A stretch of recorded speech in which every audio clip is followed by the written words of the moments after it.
Yes, yes. Okay. Roll number 1 is present, sir. Geti sir, तुम्ही presenting. The 70 is also present. Okay, I will go up. Okay, okay, please. Yes, sir. Roll number 9. Start करू sir. Oh, करा sir. I am Dr. Shyam Kabulwale from Bharat Biped College, Jalna, Associate Professor. Professor Dr. Kiran Gardner stands as a leading authority in both legal and educational domain. Distinguished by her dual doctorate in law and education, with a career spanning nearly 4 decades. She has made a significant contribution to legal academia and educational reform, establishing herself as a guiding force in this field. Dr. Gardner academic journey is marked by an impressive array of qualifications, including PhD degree in law and education, as well as advanced degree in criminal law and comparative education. Her scholarly work has not only enriched legal education but also shaped the development of numerous legal institutes. Throughout her illustrious career, Dr. Gardner has held prestigious positions such as dean at various esteemed universities, guided PhD scholar in diverse areas of law, and published extensively in academic journal and edited volume. Her invited here, including establishing research center, organizing conference and activity, engaging in socio-legal research. Thank you, sir.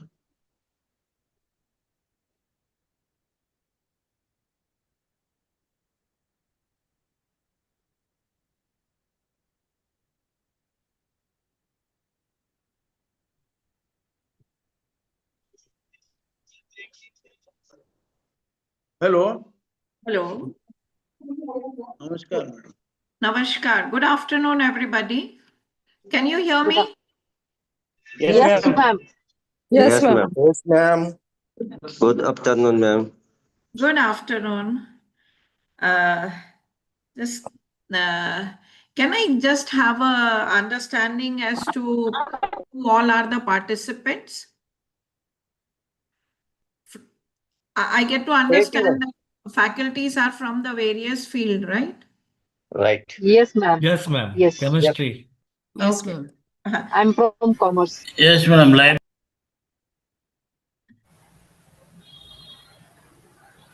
Oh, media and mass Some communication. are from literature, Myself, ma'am. public administration. I am from library science, librarian, madam. Okay, okay.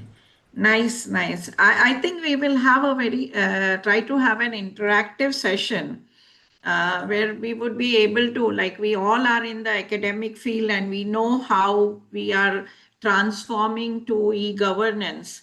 And we all may have our, like what are the benefits and what are the hindrances in that.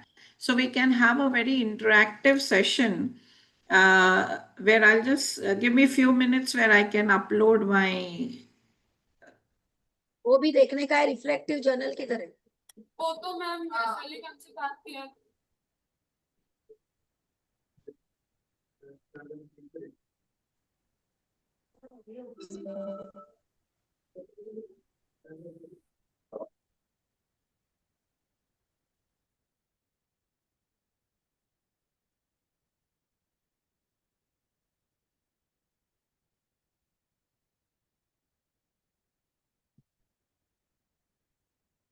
Can you see my screen?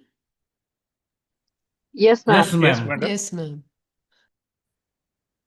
Just a minute. Huh?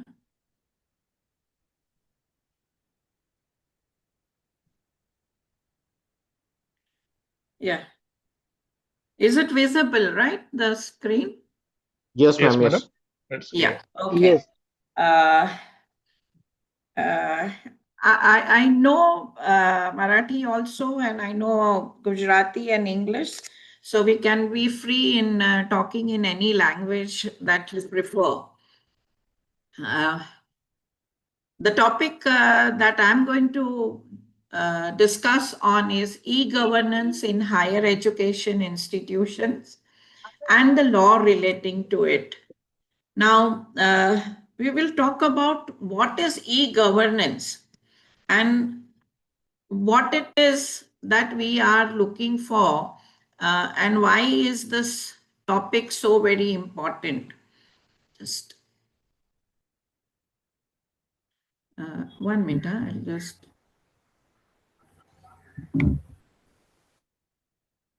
Okay. When we talk about e-governance,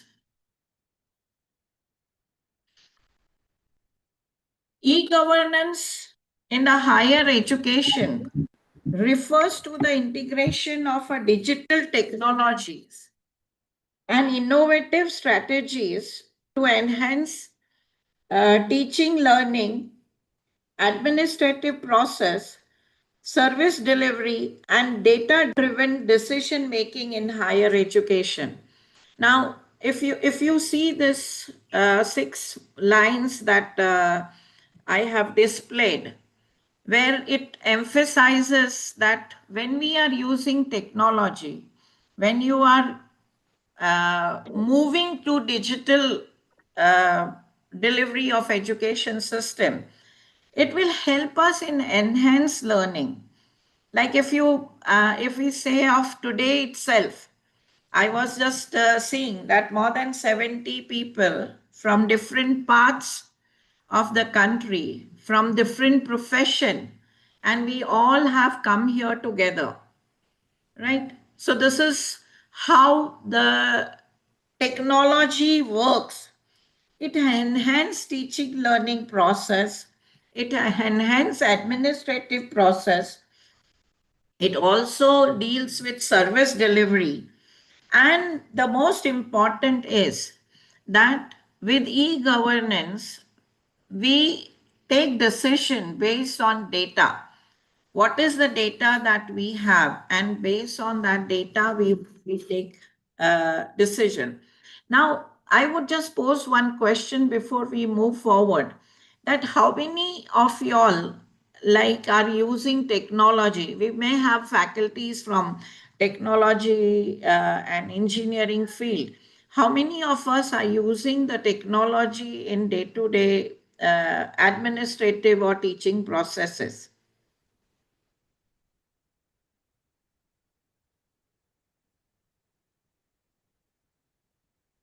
Are we using technology in our day-to-day working? Are you all there? Yes, ma'am, we are there and we are using the technology every day. Yes, ma'am. Yeah. And what is it that you are using?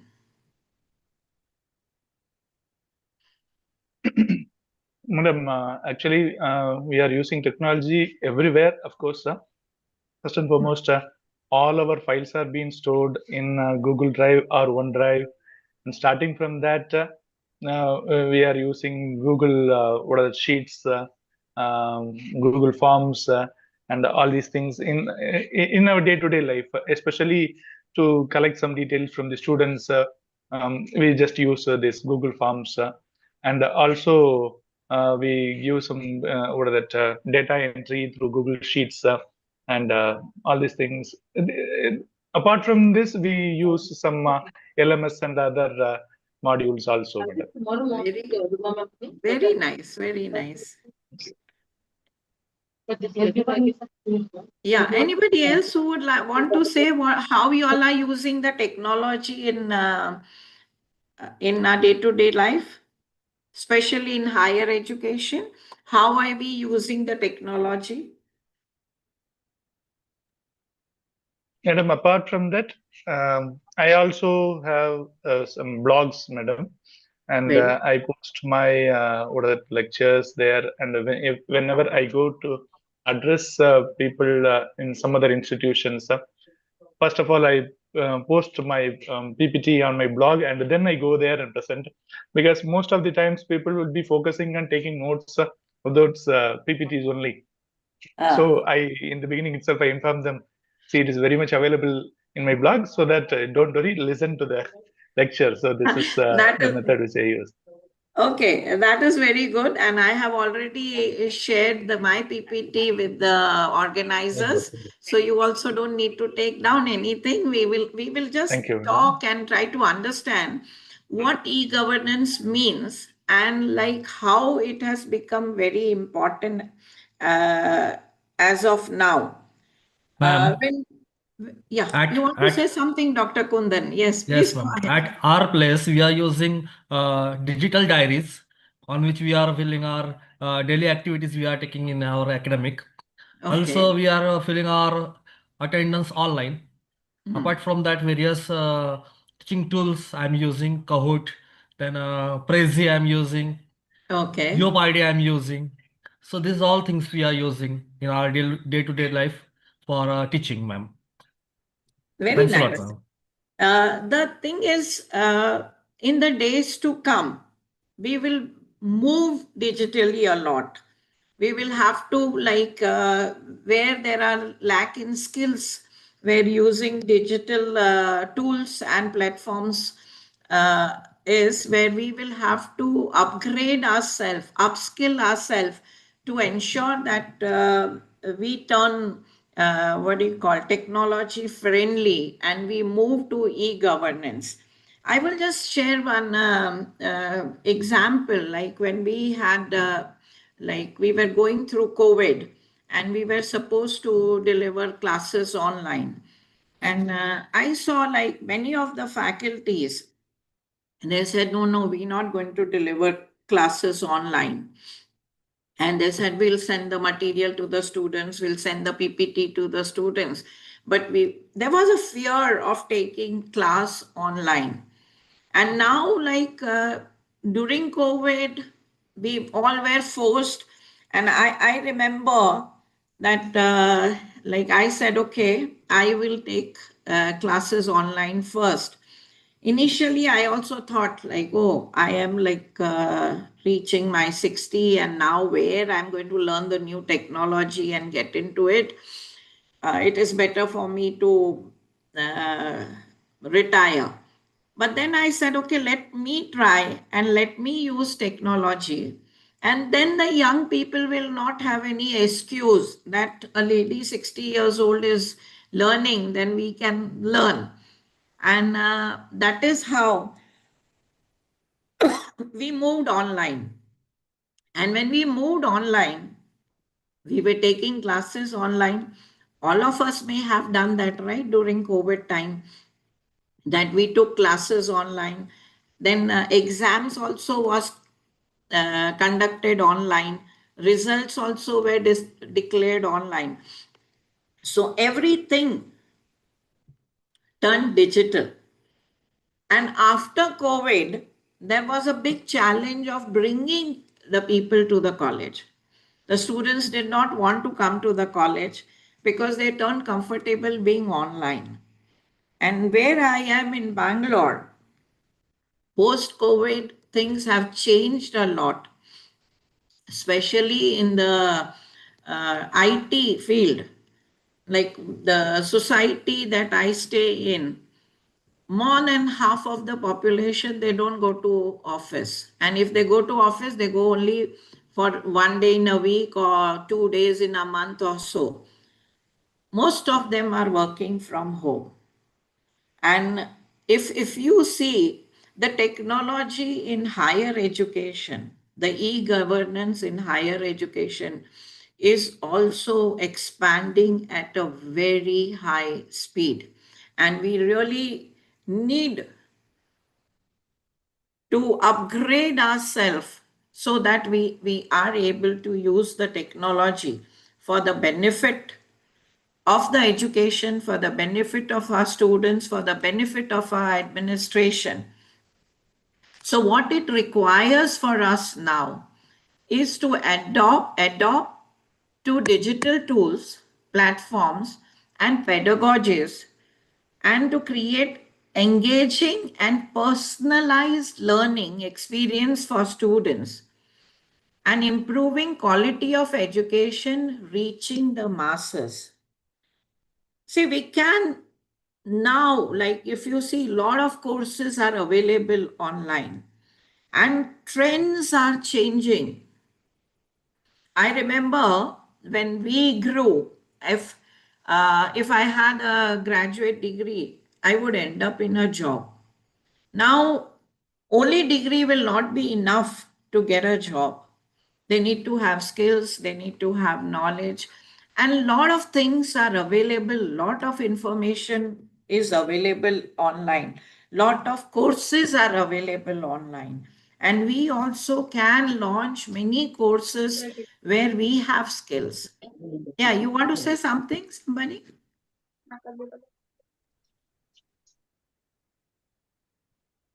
Okay, I did hear some noise, so a voice, so I thought maybe somebody wants to say something.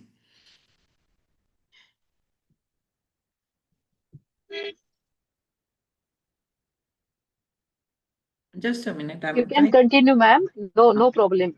Yeah, Somebody has started it by mistake. a video. Okay, fine. Now, India has undergone a significant change because of the integration of e-commerce during and the post-COVID-19 era. If you see, e-governance has revolutionized the education sector, and there is now another challenge that we have to comply with the privacy laws. Lot of data we are collecting, the lot of data about the students, about the course, about the people, about uh, their financial, their emotional situation, everything.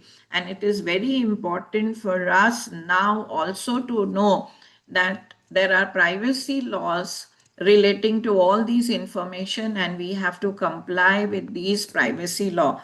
I'll give you a brief overlook into the privacy laws, that is uh, DPDP Act, that is Digital Personal Data Protection Act, that was enacted in 2023. It did not come into force because the rules were not made. And now, just last month, that is on 14th of November, the rules are notified. And now this act will come into it would be implemented. So we'll look into little bit of that law as well.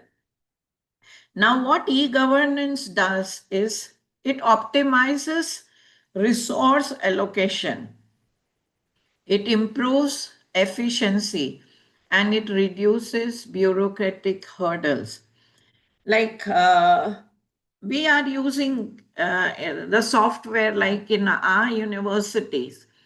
What we are doing is, like if I want to conduct any activity, I will put the proposal of that activity and the budget.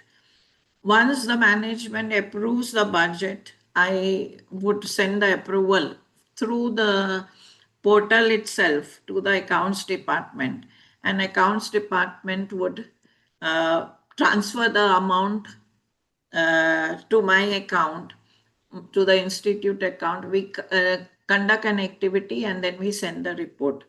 Now, when we say that, when it reduces the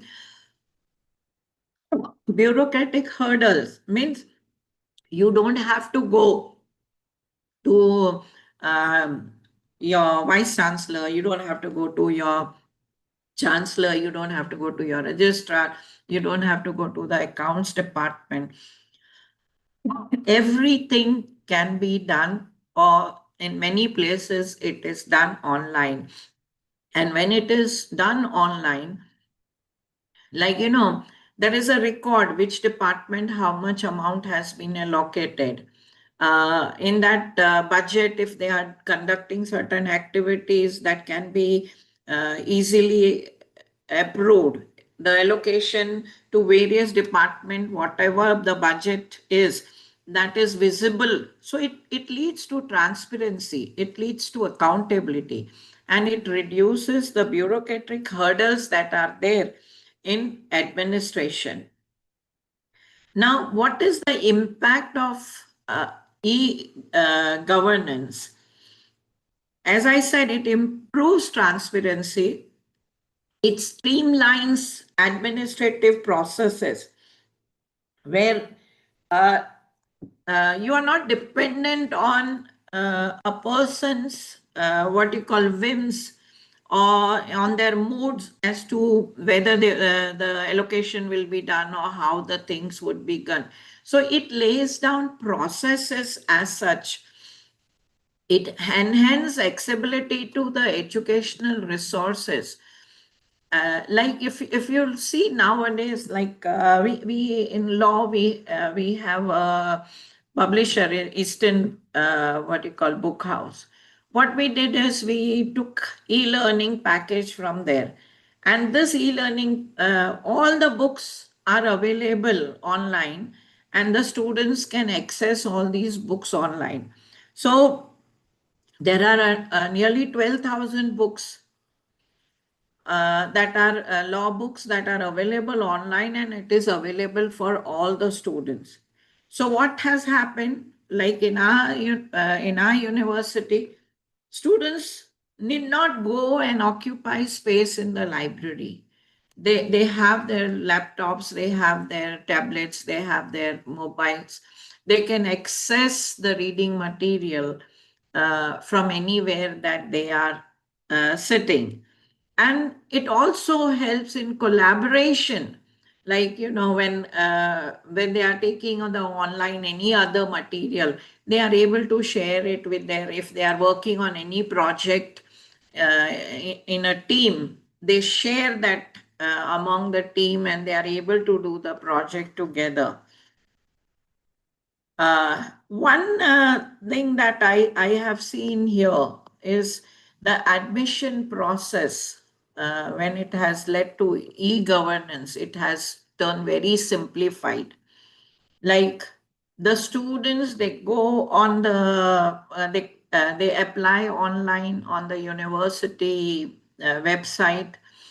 They upload their documents, whatever their documents are, they upload, and thereafter they are able to see the status of their application.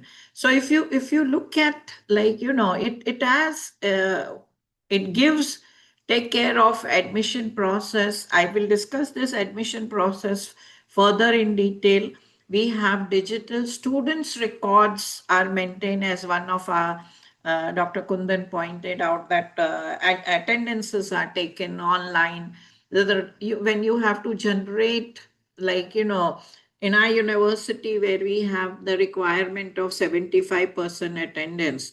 So last date working was 29. On 29th, we generated all the attendance, and whoever did not have the required attendance, did not meet the required attendance criteria, they were ineligible to appear for semester end exam. So the thing that used to take days to compile as to what the attendance is, and what where they are falling short, and whether we can give them some academic attendance, whether we can give them some medical and things like that. All that is done online, and it leads to, and another thing which many of you all said, that we are using ERP. Like student has an access to their ERP, and they are able to see what their attendance is, and how things are moving, and whether they would be eligible or not eligible. Everything they are able to see on ERP, which makes things very transparent as such. As we saw that online, what do you call, exams were taken. Of course, now we have moved to what do you call, offline examination. But there are, like you all also may have, all of y'all may have this, that we are asked to what do you call, encourage students to take courses from Swayam, to take courses from Coursera and other MOOC platforms. So from there, the examination is also conducted online, and then we can incorporate those credit into your own transcript. So things have, if you see, have improved. It is going very digital. And it improves the services that we give to the students. It is very interesting, when I look at as to how things have changed, and the things have changed where we have gone so much digital. And another thing where we have changes, earlier we always said it is Guru Shishya Parampara in India, where now we talk about services, that we are providing services to the student. And what do you call, with through e-governance, we are able to provide better services to the students. And that leads to overall institutional effectiveness. So, do you have any thought on, like, whether we are service provider, or whether we are still the students consider us as gurus, and whether online education is fine, or whether you feel that no, what do you call, teacher cannot be replaced? What are your thoughts on this? Nowadays we have to work as a facilitator, and Huh? we are not replaceable, ma'am, because the creative thinking and all these things are not possible with AI. Fine, fine. What you say we are not replaceable, and that we would be there to teach and to help the student to achieve their goals. But when I now look at, like, I'm just playing the devil's advocate, when I now look at things, how it is going on, like at many places, many, what do you call, ads where I saw that they said that no, we are not interested in what is your degrees. We want to know whether you have the skills and knowledge, and your job, or you getting employed will be based on whether you have the knowledge and skills for that particular job. So there, at many places now, like, it is not necessary that what degree that you have. What is important is whether you are going to deliver. And lot of, if you see, a lot of courses, skill enhancing, what do you call, online courses are available for students.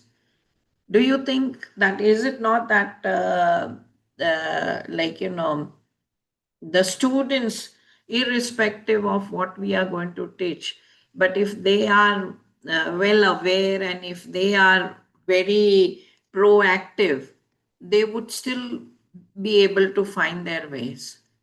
Ma'am, we are able to correlate the uh, students with their livelihoods, and every student is coming from the different areas.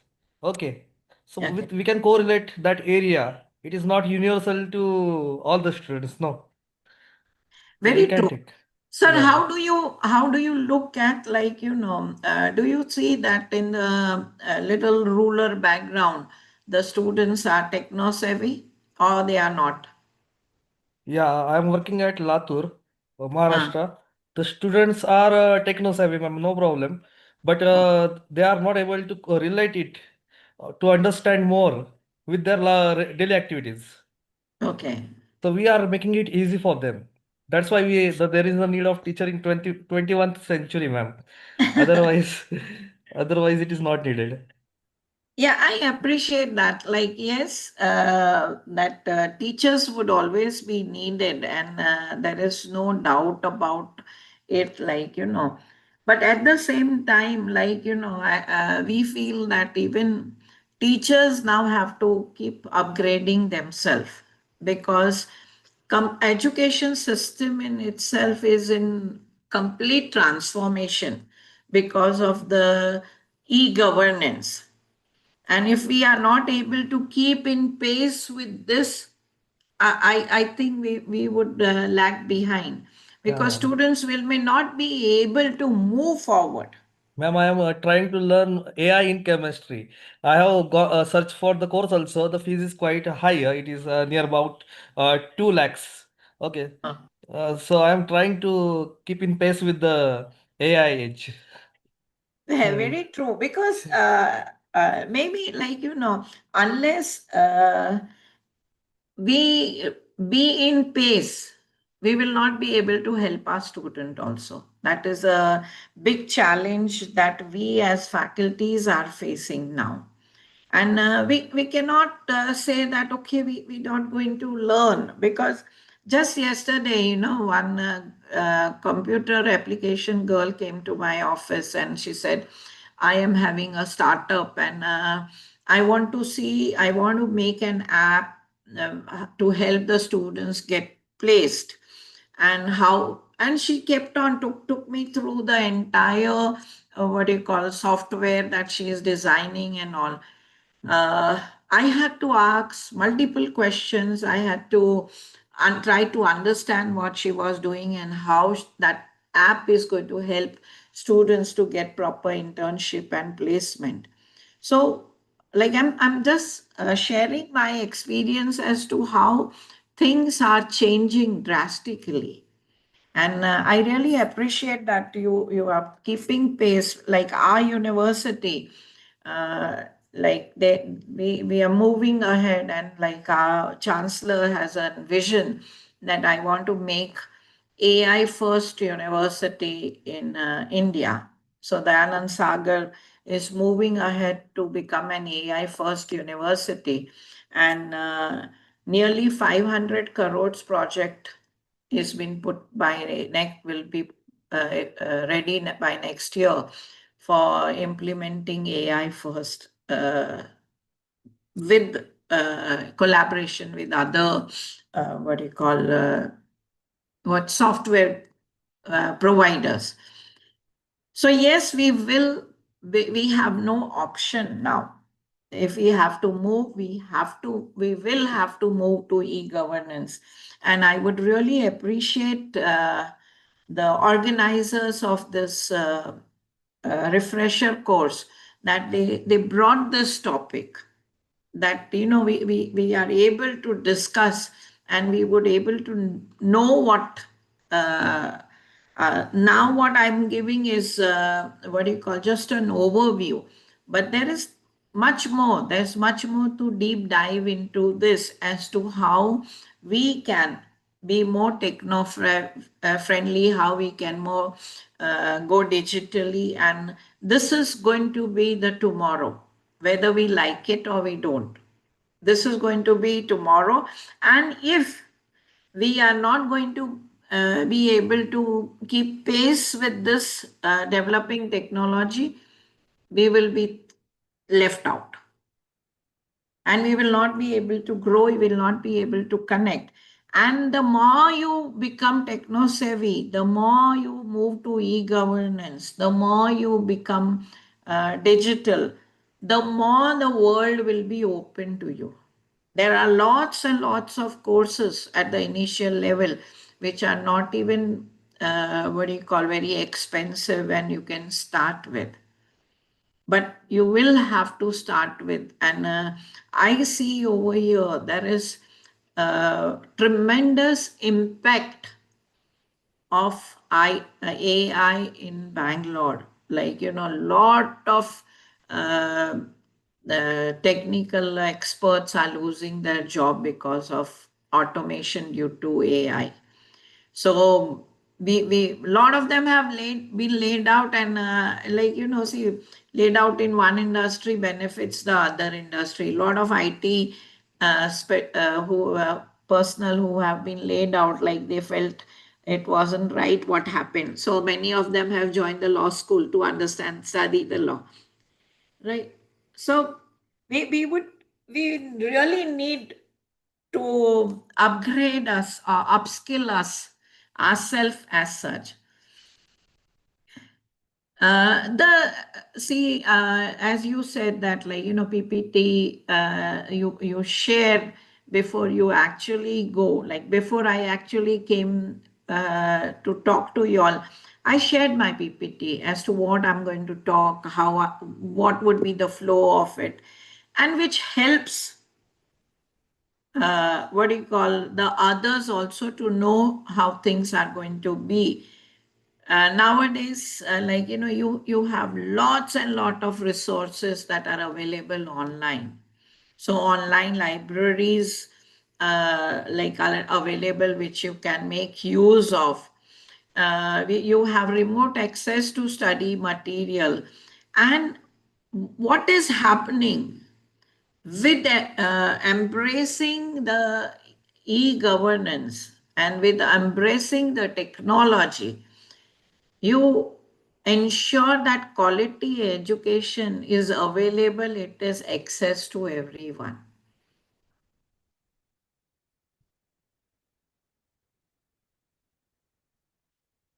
As Sir said, incorporating advanced technologies like artificial intelligence, machine learning, virtual realities, education institutions can create an immersive experience and interactive learning environment, engaging students in dynamic way.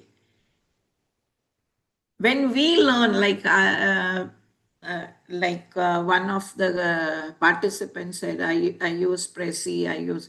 Now, if you see, there are a lot of other softwares that have come up, which you can use and make your presentation much more interesting.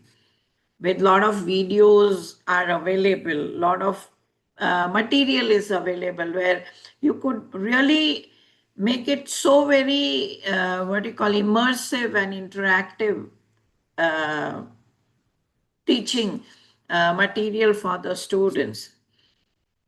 And one thing that I see with the e-governance is that there has been more objectivity in decision making. That subjective approach is moving away. You have large amount of data. Based on that data, you take the decision, and you don't take the decision based on your impulse or based on your intuition. Do you have any example where you say you can tell me that where is Excuse the me, madam. place where you have taken decision based on data and not and not Yes, on your madam. emotions? Yeah, please Yes, go madam. ahead. Yes, madam. Sorry to interrupt. And as you said this, it is teaching is slowly moving from subjectivity to objectivity. I'm afraid that we are giving scope to technology to take our place because we ourselves being objectifying things. Once again, technology, it's definitely it can objectify things, and as you said, the subjectivity is lagging, and that is what is being expected by the institution, head of the institutions also. That is, everyone should teach everyone in the same way, and you should not give any kind of subjective examples. Usually, what we do is based depending on the mood of the students, mindset of the students, the pulse of the students. We go a little bit out. We just give some examples, some jokes or some other deviations, and then we come back. And this is being what are that condemned by many institutions nowadays because they focus on result only. Okay, and in this aspect, what I think is that these AI teachers, like in Kerala, we got this Irish last year AI teacher, and in Rameswaram we got Margaret. She a teacher, an AI teacher who can speak 30 different languages. So it can explain the same concept in the 30 different languages, and it can teach almost all the subjects. Okay, of course, in German, we got this AI called as CAPTCHA, which probably it was it came probably some 6 to 8 months ago only into existence. Whereas in India, we got these two what are the robot teachers who are once again what are that fine-tuned and upgraded based on this objectivity alone, madam. And there is another concern, madam. See, faculty members, as Kudan sir said, of course, he is taking a lot of effort, and we can find there are many teachers like that. We take a lot of efforts, pain to learn these AI technologies, and we have, as you said, we have to go well ahead. As the students, they themselves, I can see in some classes, some teachers, I'm so sorry to say this, students, they say that, sir, we got a lot of YouTube short videos to watch and we can understand the subject. And we don't want to attend the class. I asked them, why are you loitering? And they say, sir, we can learn from YouTube. They teach better. Or our chat GPT, they give some, what are that, we can say that it is tailor-made material.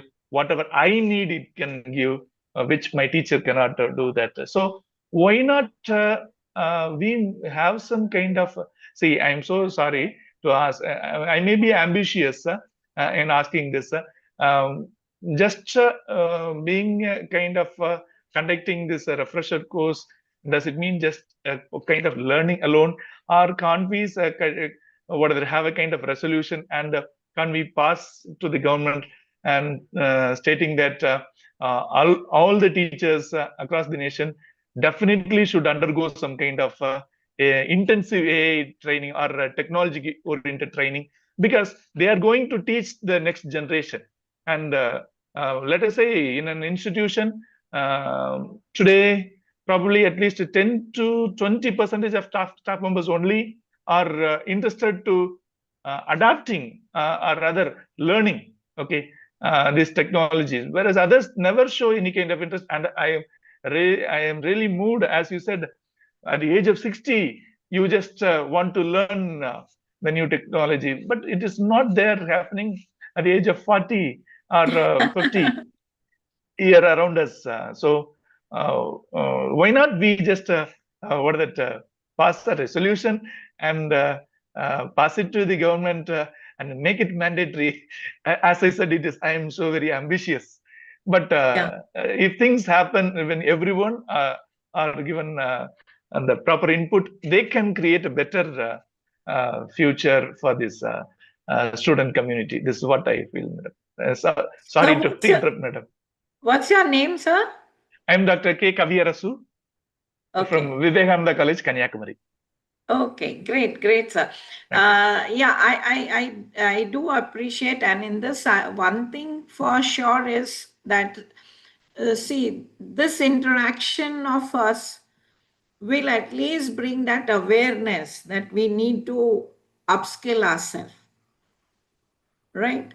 And one thing is there, like what I strongly believe, that you can take a horse to water, but you can't make them drink, right?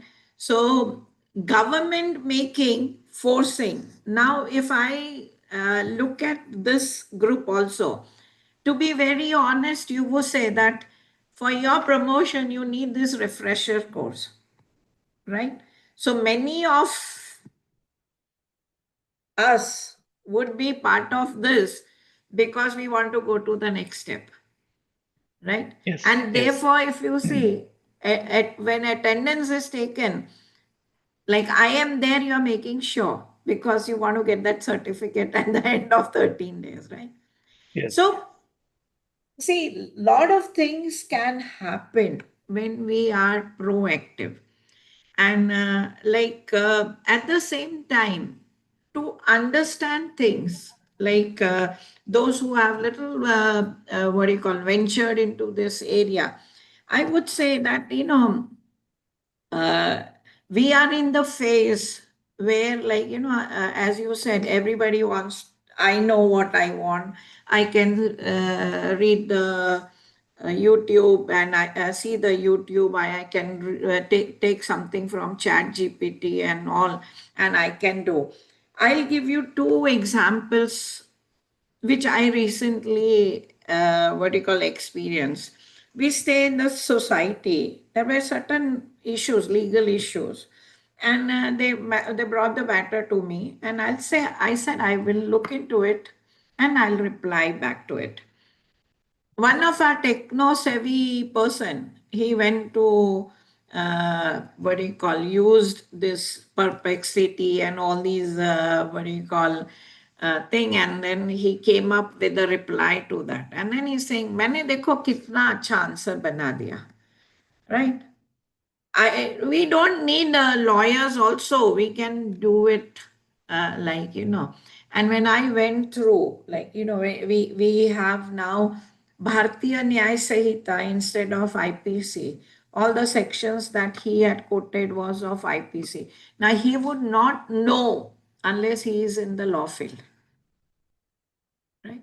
Another example I would give is, see, all these AI, machine learning, all this is very good, but if we entirely depend on that, then we will lose our critical analytical reasoning skills. I'll give you a very interesting example that happened in our department. There was a UGC mandate, you bring awareness relating to gender sensitization. And the students who were going to go around bringing gender sensitization, they were asked to make certain notes before they go. So they brought the notes, and I said, let me see the notes that you have made. And in one note, it was no matter whether you are going to treat your patient through Ayurveda, homeopathy, Ayurveda, yoga, naturopathy, but you will have to look after their social, this thing and all. And I was wondering, gender sensitization, where does allopathy, homeopathy, Ayurveda, Unani, yoga and all would come? And I'm asking them, what did you do?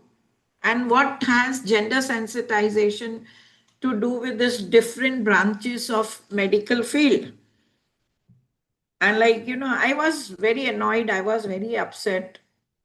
And then I'm coming to where AI, where you give the prompts.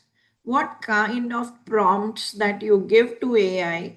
Because I felt that even if they have taken from Chat GPT, if they have put gender sensitization, they would get something relating to gender sensitivity. Why would they get something relating to medicine and different forms of medical branches?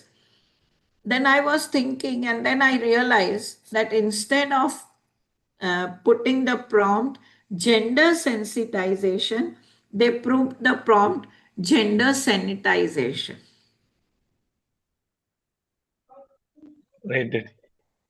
And because they had put gender sanitization, it came Ayurveda, homeopathy, allopathy, and what all that. And I told them, I said, see, what have you generated? Can you just check what you wanted to go and tell the people? And the content that you have, is it even relevant to what you want to bring awareness about? Right? So I do agree, that faculty is irreplaceable, but at the same time, we would also need to help them in understanding what are the prompts, how long the prompts would be needed to get the right content. Otherwise, it is going to be much more blunder. And in the days to come, instead of becoming, much more smarter, they would lose their analytical reasoning skills. Yes, sir, you want to say something? Somebody said something?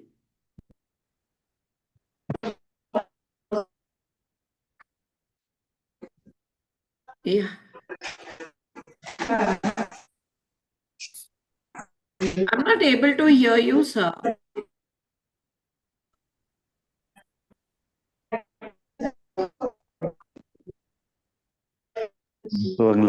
No, the internet, I think, is weak there, connection.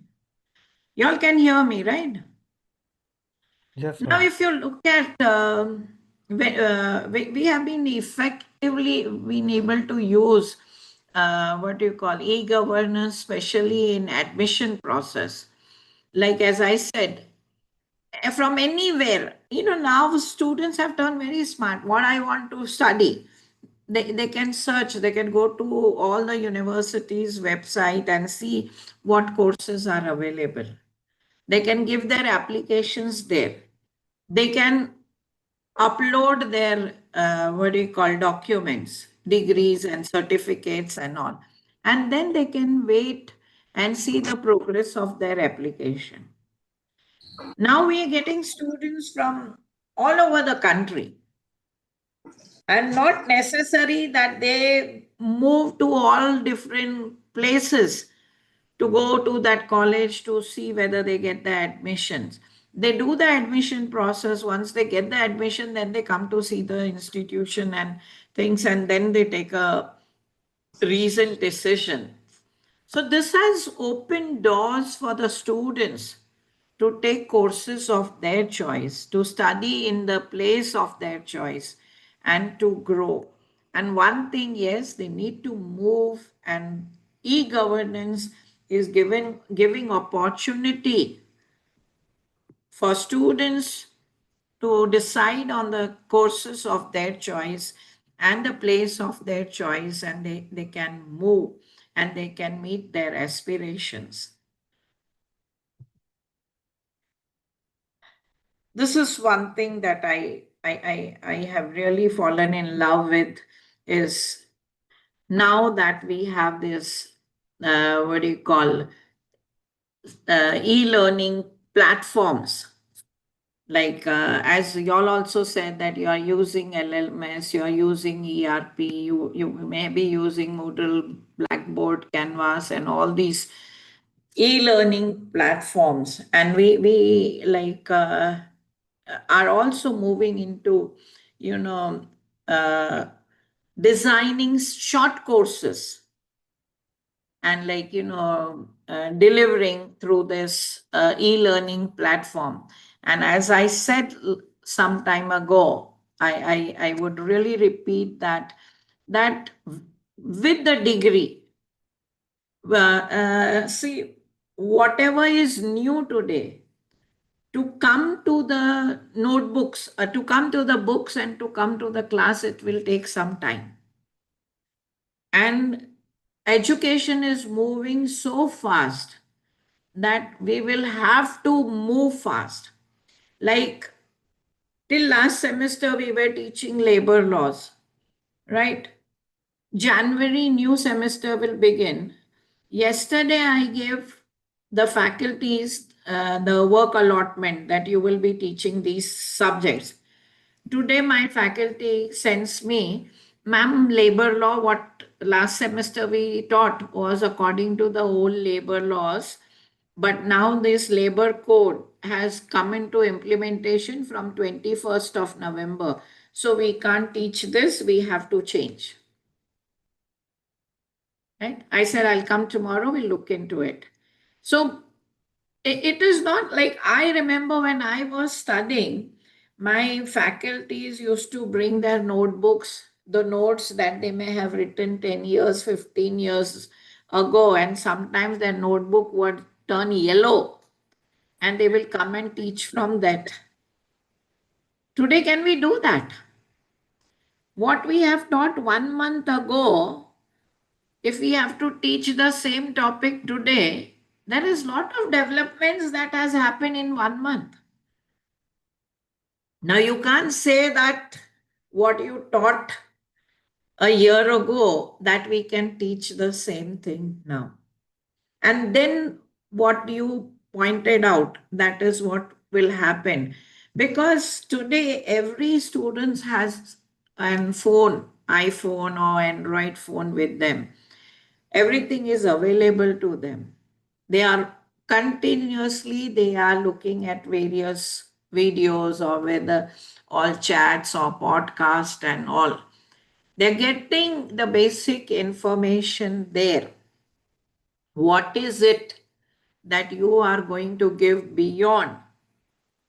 Then only students will be interested. I got a complaint from one of my faculty. We have what you call honors program in constitutional law. And the student came, ma'am, when we come and when we want to do honors in constitutional law, we want faculties to take us deep dive into the constitutional law and how constitutional law has been interpreted through various case laws. So, Balal, the faculty is himself seeing the videos every day, and he comes and delivers the same thing, and he takes the PPT from online PPTs and is teaching that. This we can do. Then why should we come to the class?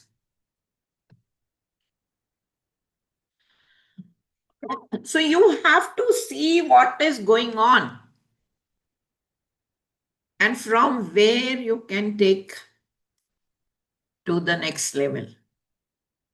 Like how you said, sir, I send my PPT earlier and then I go and teach. That is one very good way of flipped classroom, where you ask them to go through your video, where you ask them to go through the material, study material you send, and then you come and you discuss the content which you can take it to the next level. And that is a very good way of teaching. And that is the very good way where we will keep the students engaged. So all these platforms, they help in content management. They keep help us to keep student engaged. Student engagement is very important. And all of us may have realized that the span of students' focus or concentration is reduced a lot. It is reduced to those reels, 30 minutes, 1 minute reels, right? So e-governance can help in assessment also. So we also have to think how we can maximum use this platform for student engagement, for good online course delivery. We can combine that. You can give the basic, I usually do that. The basic can be given, the conceptual in a form of a video or in a form of a material.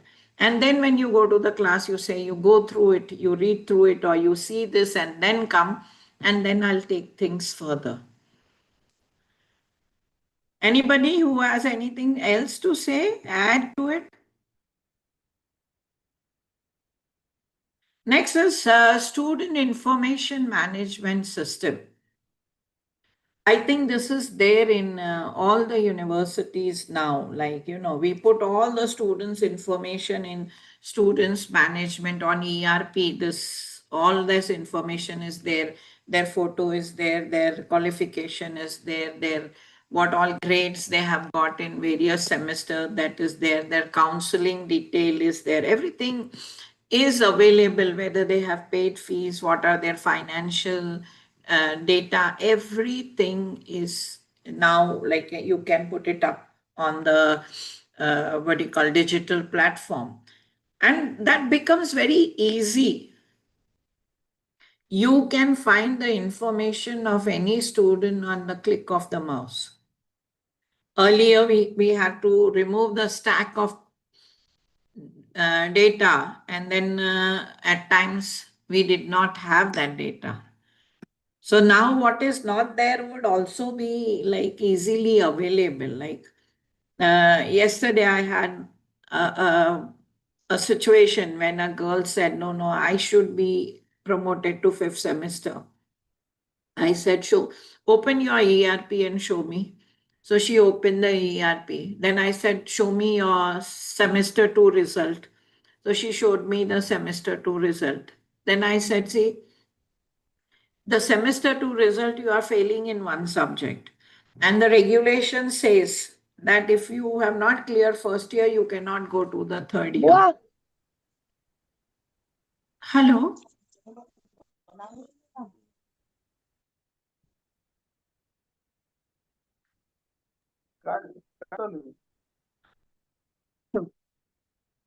So the thing is, every information of the students is there in student management system. If it's not, what do you call it, not there in your colleges, this is a very easy way of maintaining the data. And when the data is there, like even if the concerned faculty is not there, if the data, everything is there in ERP, anybody can look into the ERP and find out about the students and about the whatever information you need about the student. Yesterday, a 65 years old man came to me and he wanted to get his degree. He finished his law from 86 to 89. Nearly 36 years later, he had come. So when the data is digitalized, it is easier to find and then to share. Libraries, as I said, has really turned digital and it is really turned online, where a lot of online databases are available, which we can use for our study, for our research. Then vast journals, books, research paper, and other sources are available in online data. And it has, as I also told you, that we have bought a lot of online books that are available, e-learning material, where now students are not dependent on the library spaces. They can access this material from anywhere they are.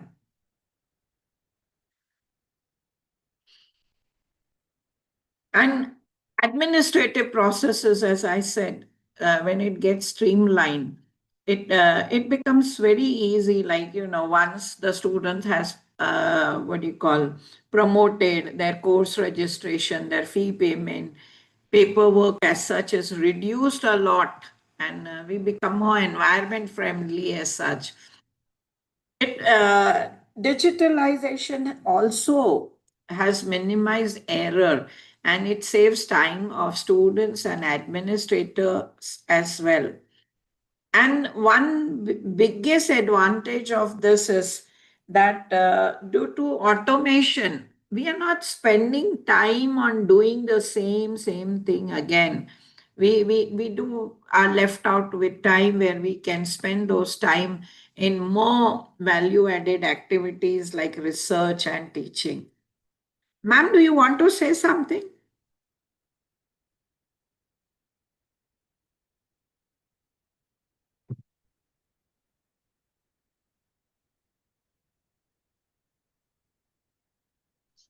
To whom you are asking, ma'am? There was one roll number 7. Was it roll number Gandhi section Bhavan ma'am opened up and I think she wanted to say something. Okay, can we move on? Should I move on? Yes, ma'am. Yes, Sure. ma'am. Okay. Yes, ma'am. Now, with this online lectures that we are into and course material, assignments, the opportunity to upgrade, upskill yourself is available for everyone. And therefore, what do you call, it is everybody's individual responsibility to ensure that they keep in pace with the changing time on the changing requirements. This e-governance will always facilitate transparency and accountability. It is also what do you call, time saving and cost effective also.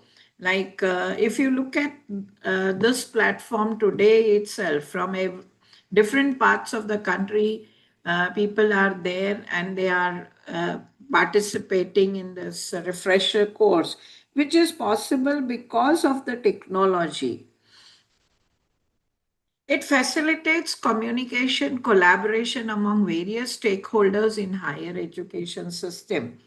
Like I would say over here that we are say nearly 70 participants over here. And instead of it being one-sided, it should see all of us are in the academic field. All of us have our own experience. And it is not that you learn only from the resource person. You in itself are also a resource person where you would have considerable experience to share, which may benefit others. So that helps in communication with each other, collaboration, and you would be able to collaborate with the faculties from different parts of the country as such. Online portals, they provide information on academic programs. It is also very interesting to know that, like, it also provides what do you call information of faculty profiles. Now, in many institutions, the same course is taught by multiple faculties. And when the course is open, the students are like, choice-based credit courses.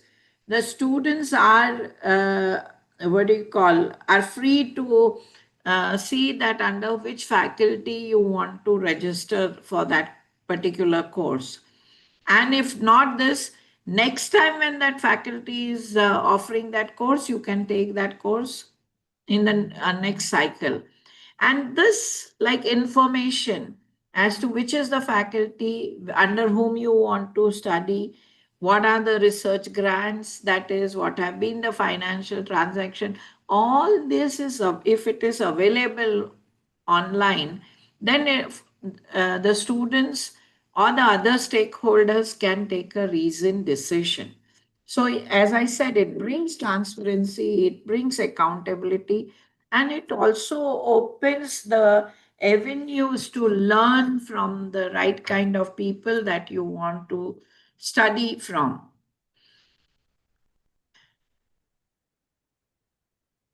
You can participate in online forum, fostering sense of inclusivity and engagement.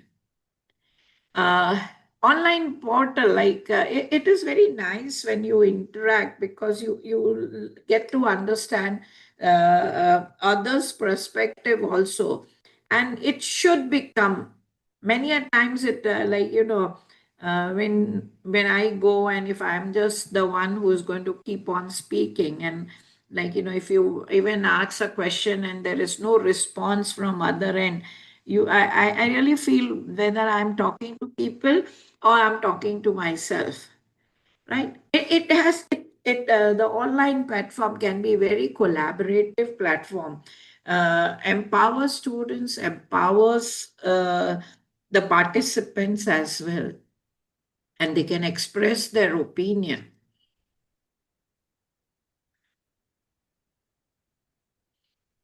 Transparency due to e-governance build trust among the students, parents, and wider community.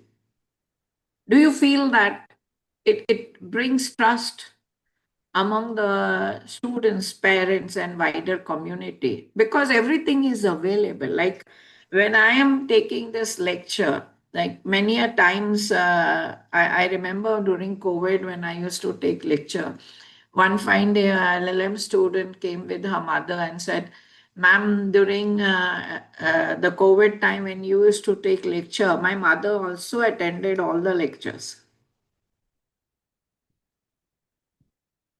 Right? Yes, it happens, madam. Yes.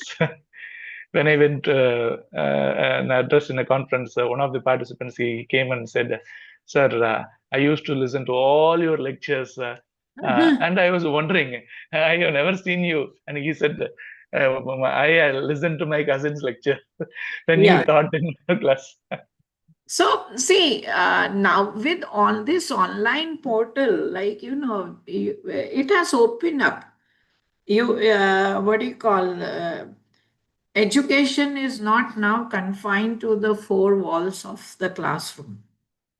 It's really moving out, and it is something where, what took hundreds years to grow, now it will take 10 years to grow, or even less.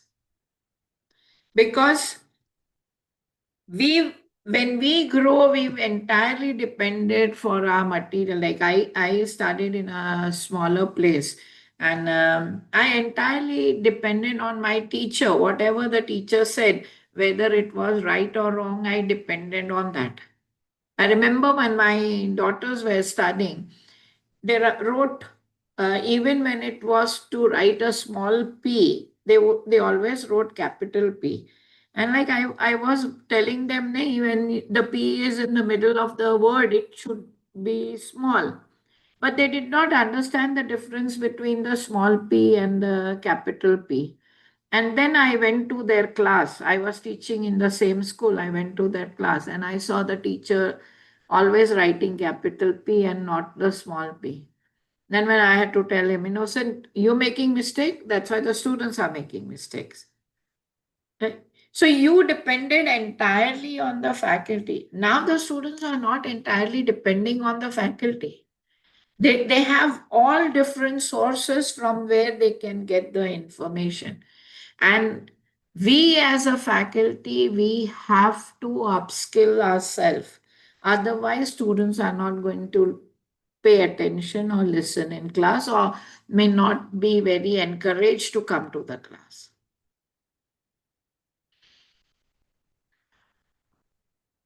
See, we have data now. And in the data, like, I don't know whether your institute you do, but I always ask the faculty to analyze their data, to put their result into graph, and whether it is coming the bell. I hope you know about it, right? Yeah, ma'am. Often we are also taking feedbacks of the students, alumni, parents, and we are going for the analysis. Yeah. As ours is autonomous college, we have taken that feedback forms into online form, Google Very. form, and which is giving us analysis in the form of graphs, in the form of bars, like that. Yeah. So, this large scale data, it gives you an insight as to how the students are performing. And when I talk about the bell graph, like, your maximum students will be where they are average.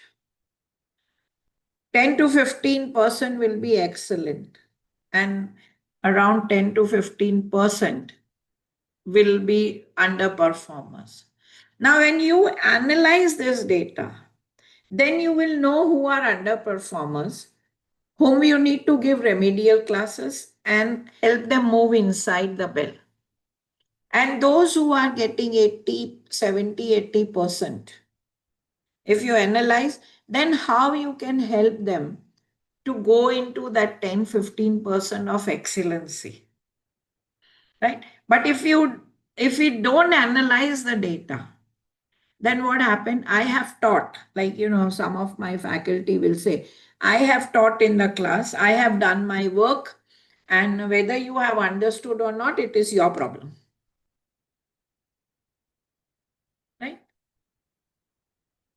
So this learning outcome. Now, what is the learning outcome? NAC has all, I hope all of us know about what we are looking for learning outcome. NAC has made it mandatory kind for every one of us. So what are the outcome of our course? Are we getting that outcome?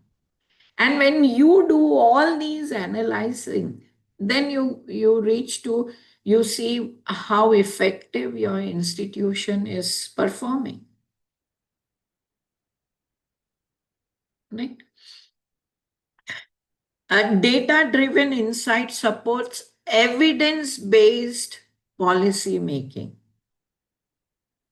Say out of 60 in my class, more than 40 has failed in one particular subject, then there is some problem. Either teacher is not able to reach, right? Or there is a problem where, like in one of my mood class, there had been more than 15 students who have not given their presentation. So what is the problem? They are scared of, they are having stage fear. Now, what remedial measures am I going to take to overcome their stage fear? Because in legal field, without being able to stand and speak, you are not going to make your career. Right? And you can work on how resource allocation can be done, how quality can be enhanced. That is what you can work on when you have data-driven insight. It helps us to identify the areas of improvement. When number of students are failing in one particular area, one particular, there is a need to do something about it. There is a need for targeted intervention. And this will ultimately lead to enhancing overall institutional effectiveness.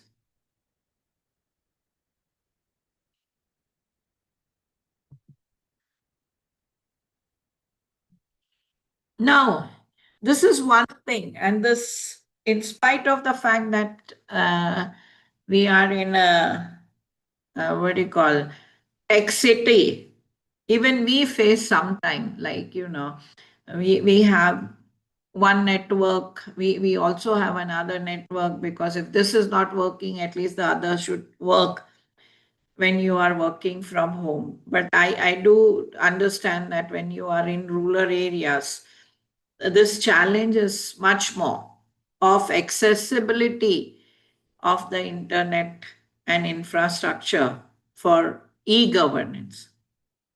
Do you face this, that there is no proper network, or sometimes the network is very weak and you're not able to connect, right? Yes, madam. It happens. So this hinders effective implementation of e-governance initiative. You may have planned for a very good flip class. You may have prepared a video. You send the video to the student, and the student has not seen. And when you want to show it again in the class, the internet is not working. You plan something very unique, and it becomes a big flop because of internet or because of the infrastructure. Sometimes, what do you call, the projector has a problem, or connectivity has a problem. And I do feel one thing, that this digital divide between the students and the faculty. My students definitely know much, much more than what I know about digital technologies. That divide, like, I'm slow. I want to learn, and then I go and then I use, but they are all the time on that. And many, as Sir rightly said, that many of them, they don't want to learn. ERP has always problem. But we have to go look, how do we resolve that problem?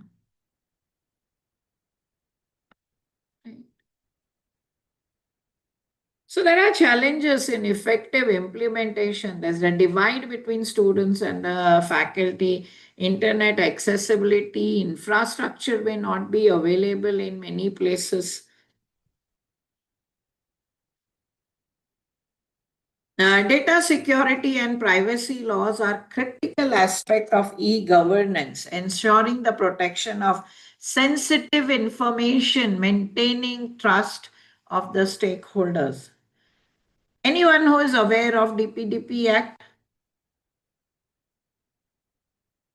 Anyone who is aware of Digital Data Protection Act?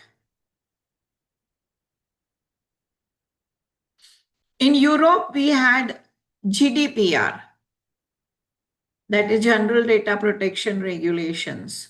And here in 2023, India enacted in August 11, on August they elected digital personal data. Now, see, these words are so very important.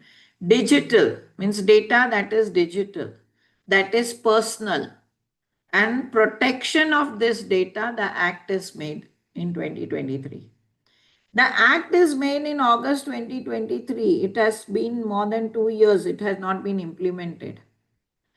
Last month on 14th of November, the rules are notified. And now it will be implemented. But now it is very important that all the data that we have, we need to be very careful of that data, the personal data, because we are putting all these personal data of the student on the digital platform. And any leakage of this will lead to violation of Digital Personal Data Protection Act. Some relief is there for educational institute, but you cannot get full relief. If personal data has been breached, you have to inform the data protection board. You have to inform the principal, data principal. Data principal means whose data it is. He is the called data principal. Understand this now. Data is a new oil. Personal data is valuable. Now, if you, every department has some exam, like for law, we have CLAT, where lakhs of students will appear and the number of seats are very limited. Earlier, the national law universities, whoever conducted the data, gave the data to other universities post their admission, so that the other private universities could also take admission using the same data. But now that is not possible. The student will say, we gave data for the exam of CLAT. You can't give our data to somebody else without our permission.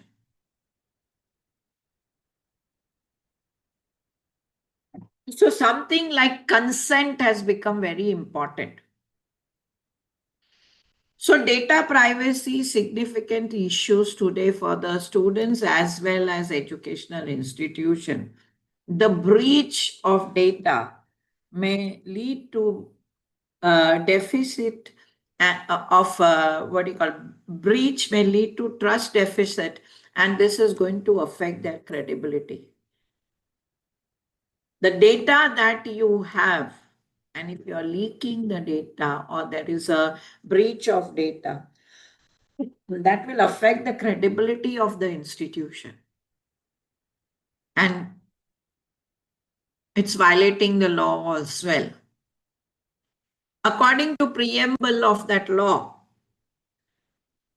that is Digital Personal Data Protection Act, there is a need, we all need to process the personal data.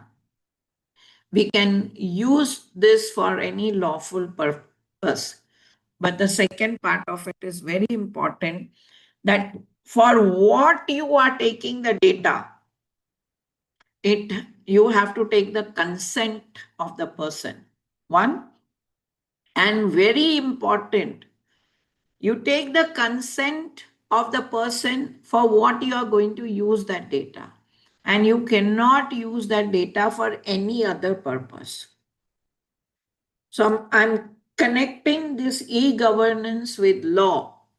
And we have a law now. Though the law was enacted 2 years ago, but it will come into force now because only on 14th of November, the rules have been notified. For legitimate purposes, we can use that data. Data principal means whose data is there. He has the right to know the summary of the data that you have. He has a right to know who's going to keep that data. He has the right where it is going to be processed, who is processing the data. He can correct the data if he wants. If there is some error he wants to correct. And when the data principal says, I don't want you to keep my data, you have to erase that data. Am I clear? If the data principal says, I want you to erase my data, then we need to erase that data because that is a right of person. So that is what we call Digital Personal Data Protection Act of 2023.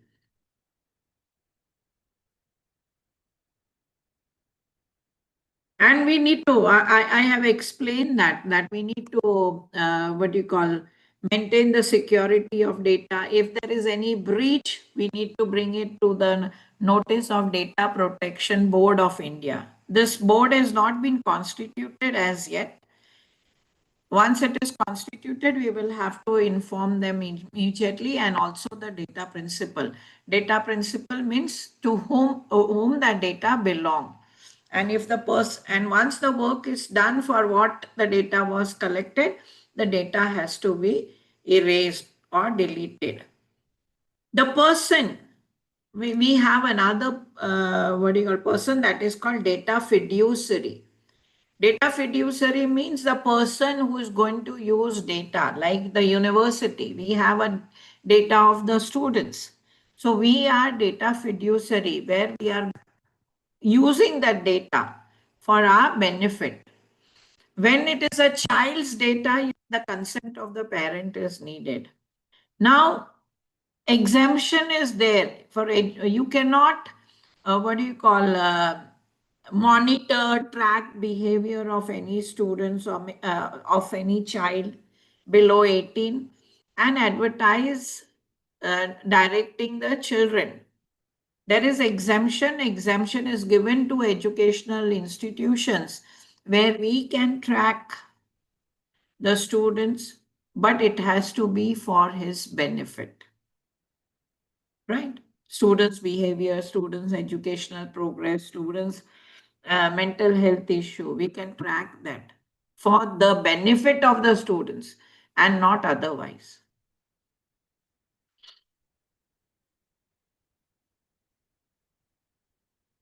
Yeah. Now, what is the way forward? I think all of us know what would be the way forward, that we need more and more awareness about e-governance and digital portals or digital technologies, and how we can use it to improve the education system. Rightly said that there has to be collaboration between the government, academia, industry, so that we can foster innovation and develop scalable e-governance solution and ensure sustainability of initiative. The management strategy is needed as to how you are going to move from the traditional way of governance to e-governance. And that is going to happen only if we turn data friendly, like we turn, digital technology friendly. And a training program like this workshop need to be organized, as Sir rightly pointed out that, government should give training to all the teachers in AI because students are going to use AI. So if teachers don't know how to use AI, we will not be able to know what the students are doing. Like for us, we have a lot of challenges. Any projects now we are giving to the students, they are AI generated projects and they come to our table. And we have a question now, what do we do? And there was one case in Jindal, where a student, it is AI generated project. So he said, tell me, like they said, no, you don't pass because this is not your project. He challenged the matter in the court and said, whose copyright have I violated? Tell me that. So there is going to be, a lot of new developments that are going to come. When it is AI generated, whose copyright are we violating? New issues will come and we will have to look for new solutions in education. And that's all. for 5 minutes are there. We can have a question answer session if you wish to. Ma'am, for that we can have like plagiarism detection software, we can have AI detection software also. And we can have the educational guidelines for our institute. So that we can have check on it. See, we have to think, sir, that are we going to I am still in the process of deciding, are we going to restrict students to use AI? I was looking at a lot of reels in LinkedIn where teachers are furious. You are using AI, you cannot use AI. But this happened when the calculator came. Oh, you're not going to use the calculator, right? And now what? You're allowing calculators in the examination, right? Ma'am, some So, problem is there, no? This software, Chat GPT also, after a certain extent, it is hallucinating. It is giving some wrong data to us. So that whatever the e-resources are there, that are always not authenticated, as we are authenticating with the references, books, and all this. Kundan, what would be needed is that we will also need to train ourselves and students how to give prompts. Right? Yes, ma'am. Madam, To as get sir the said, right answer. Like I was talking to the experts in our university. They were giving me is that you need around 250 to 300 words of prompt, then you will get a proper answer and all. I am still trying to understand and work on it. I do take help of a lot of people when I have to, I'm just trying to understand how things are. So we will have to deep dive into it as to how, see, you cannot say that we will not, whether you're going to allow students or not, they are going to use it. Yeah. Hello, ma'am. They're going to use it. Madam, as Kundan sir said, I also face this, and Madam, and you also rightly pointed that prompting is very important. And nowadays, in computer technology, prompt engineering is the job which is highly paid. One of my students who is earning around 3 lakh rupees per month for prompt engineering, and now simply I simply asked what is that a poem from Milton, but it generated its own poem on his blindness. It generated its own poem. So I just asked for Milton's on his blindness, but it gave some. It was no more sonnet, but it gave some around 25 lines. Okay, so I was really stunned to know that. So I just want to endorse what Kundan sir said, Dr. Kundan said. One of our friend, he took 7 to 8 years to write a book. And now you see every day you will get somebody or other approaching you, we'll write a book for you in 6 months and then we'll publish it in your name. How are you going to do it? AI is going to do it for you, right? Yes, definitely.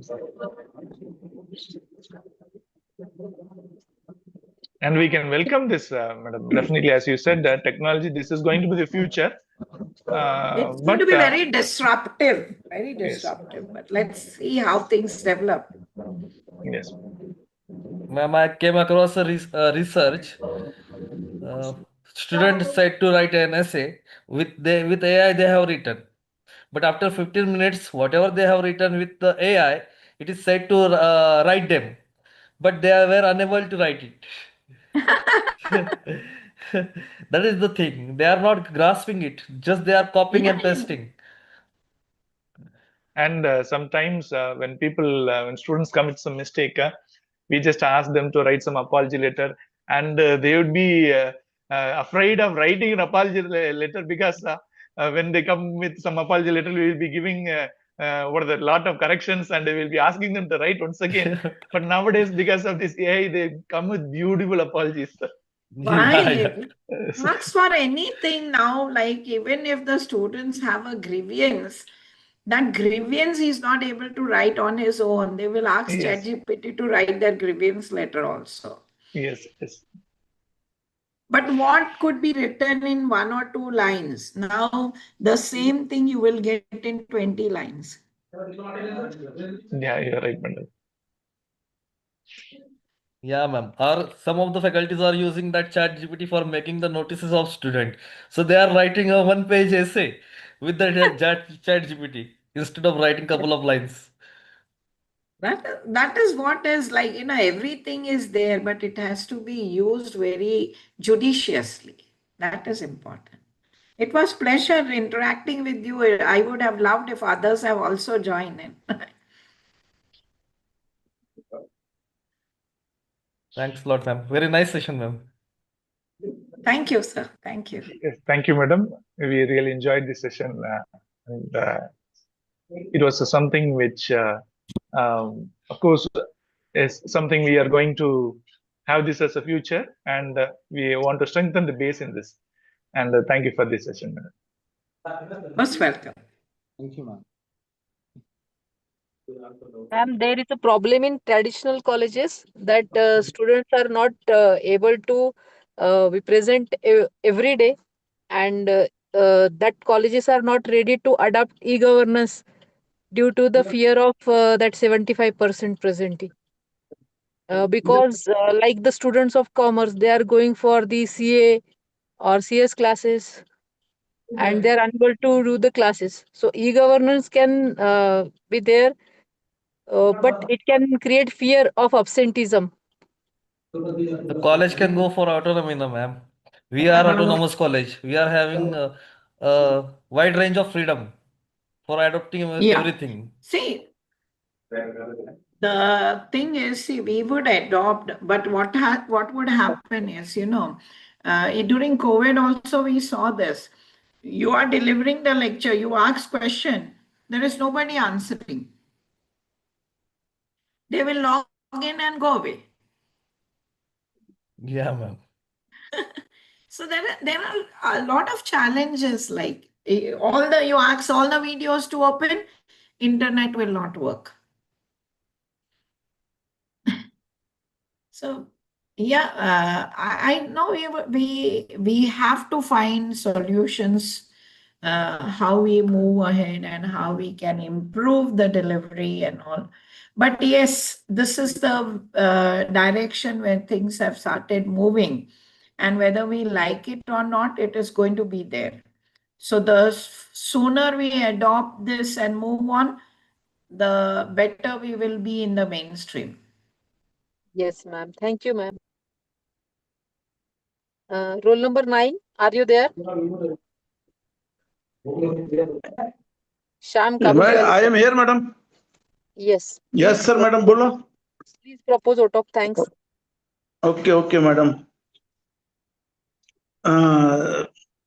Professor doctor Kiran Gardner, इन्होंने आज मानवीय doctor Baba Saheb Ambedkar Marathwada विद्यालय द्वारा संचालित मानवीय mission teacher training centre Chhatrapati Sambhaji Nagar में e governance refresh course में जो हमें जानकारी दी है वो बहुत अच्छी है और मुझे आशा है कि ये सभी मेरे सहपाठियों को भी समझ में आ गए। और मैडम को मैं धन्यवाद देता हूँ जो आपने इतना नॉलेज हमें दिया है, उसके लिए मैं आपका आभारी हूँ madam. Thank you, sir. Thank you, everybody. It was pleasure being here. Thanks a lot, Kiran ma'am. Thank you. Thank you, Namaste, ma'am. Thank you, ma'am. Thank you, madam. Hi. Hi, Veena. How are you? I'm good, ma'am. Thank Thank you. you, ma'am. It was really nice to have you with us. Thank you, ma'am. Okay. Have a good day, all of you. You too, ma'am. Thank you. Thank you, madam. Thank you, Bina ma'am. अब English में thanks a lot करते, मैंने हिंदी में कर।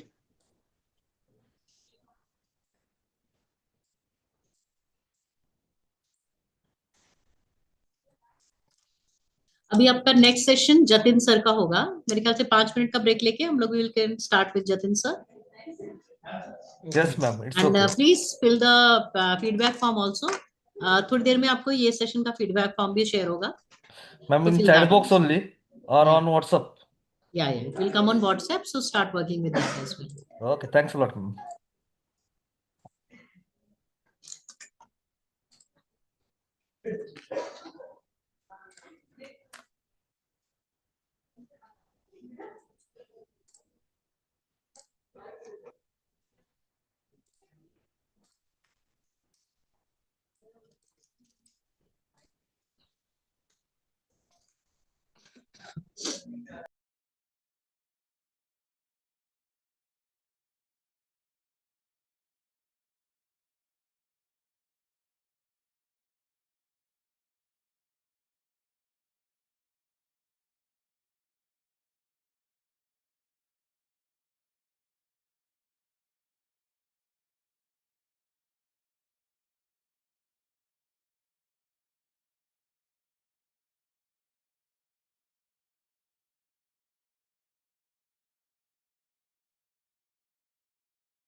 Hello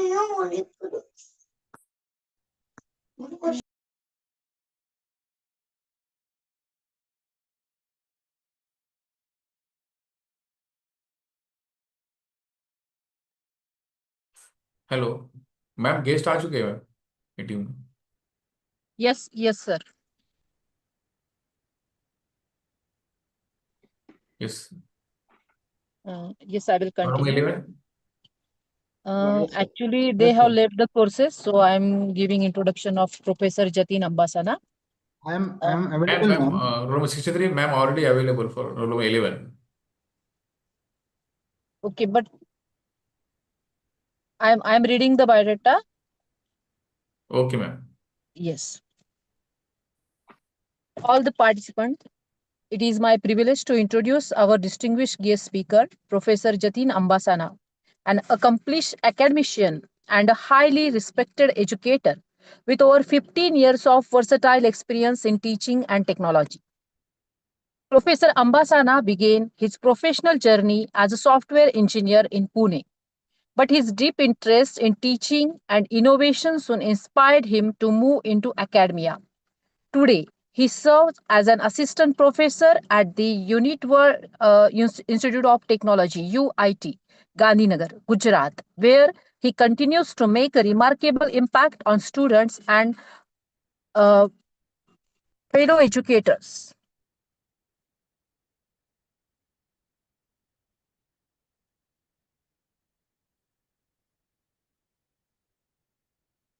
He is also pursuing his PhD at the Center for Educational Technology, IIT Bombay, one of the premier research institutes of the country. His research and academic engagement reflect his commitment to enhancing learning environments through technology and innovation.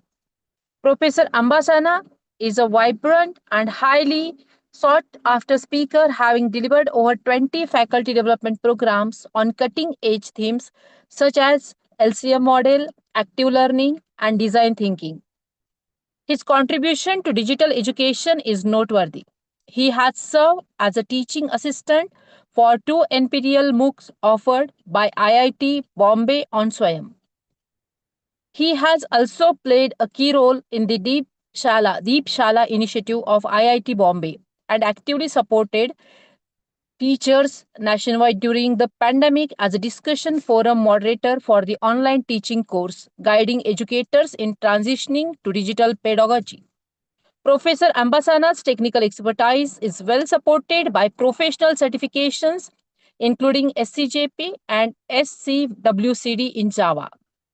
He has coordinated several academic and technical initiatives such as the Oracle Academy, Akash Tablet Project, and virtual labs, and has successfully organized impactful events like the Oracle Academy Student Day, Code Java Together workshop, and the SQL Expert Competition, an event highly appreciated by both GTU and Oracle Academy.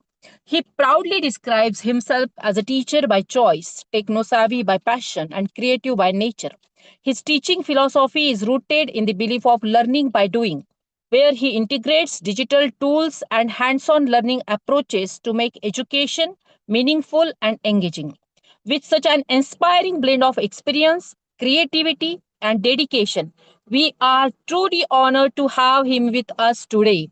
Please join me in warmly welcoming Professor Jatin Ambasana. Over to you, sir.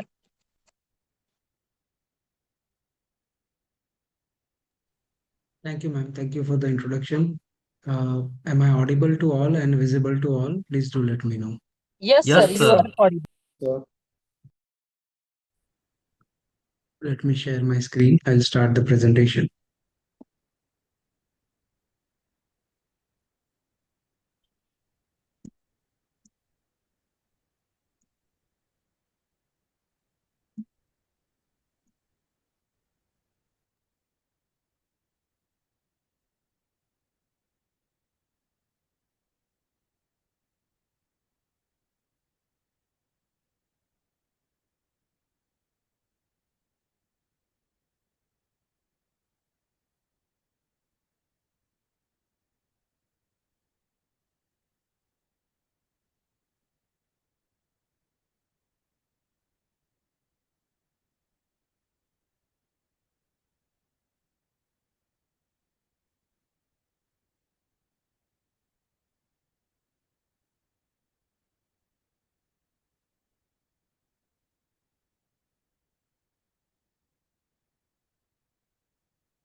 So I hope I am visible. My screen is visible and I'm audible also. Yes, sir. Yes, sir. Thank you for the feedback. Okay. So let us start this session. Today's session is on MOOCs frameworks and platforms. I'm Jatin Ambasana. I will be talking about what all frameworks are available in order to create MOOCs, evaluate MOOCs, and what all platforms are available. So this is outline of the session. We'll see the background, we'll see the problem that is being faced by MOOCs, what are the solutions, and in order to provide the solutions, what platforms and frameworks can be followed. So starting with the background, let's have a question that is, do you know from which year MOOC creation started? You can give it in the chat box or you can unmute and speak.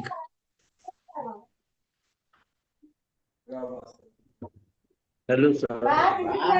Yes, yes, sir.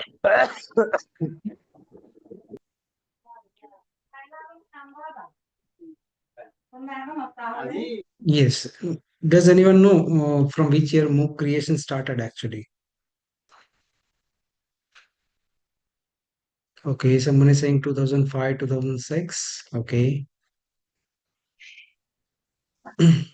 21 to present. Okay.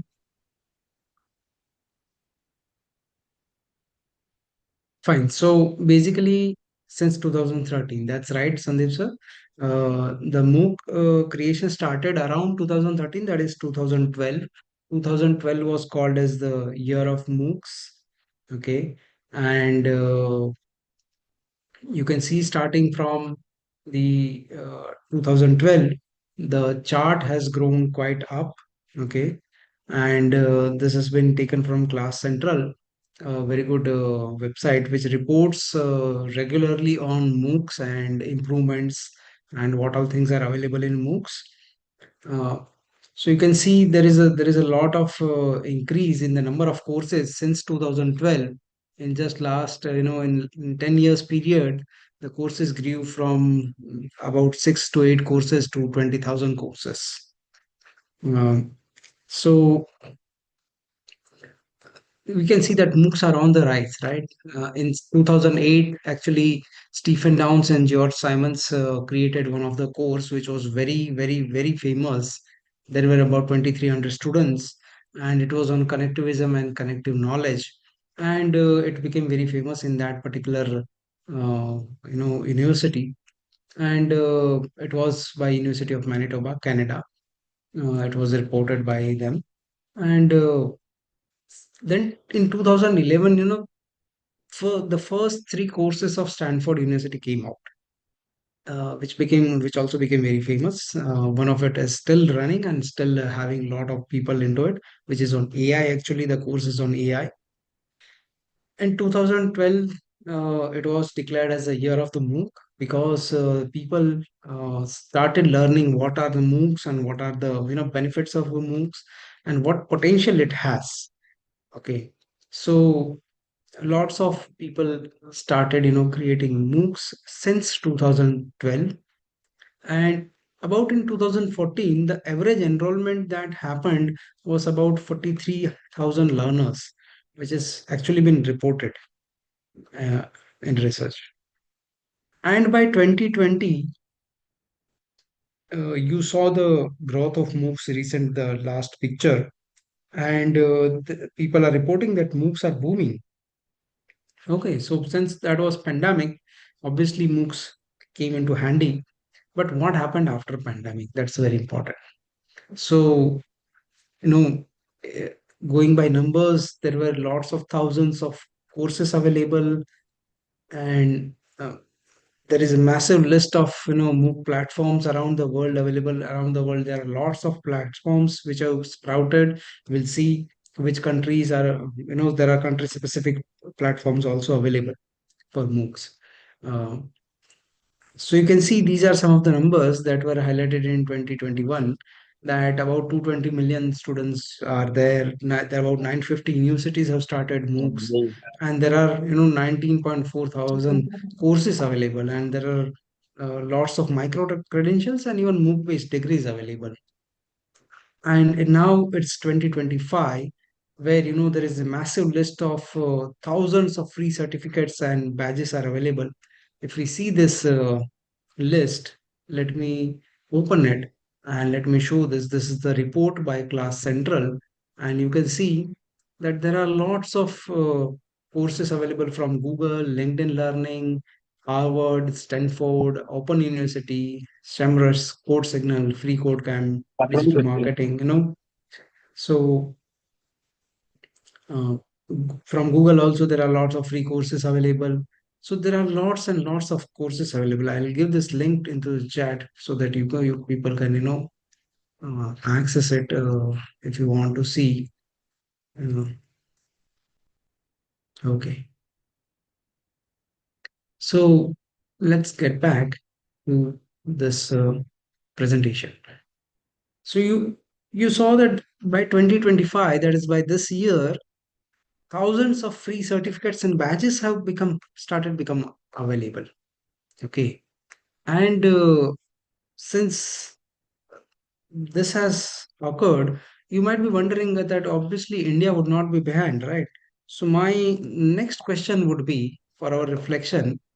Uh, does anyone know how many Indian online degrees are currently UGC approved? Yes. Any idea? Currently, number of Indian degrees available online as online courses, or as we can call it as uh, some of the courses also are MOOCs. So, can anyone say how many degrees are currently approved by UGC? So, these degrees are different and MOOCs are different, but here I'm just referencing over here just to show that India is also not behind. Yes? Any idea? Anyone? But we don't have any idea. But uh, to by doing some SWAYAM courses, there is credit transfer in our educational system at our place. Okay. Okay, just a minute, sir. Just a minute. There is some issue on my side.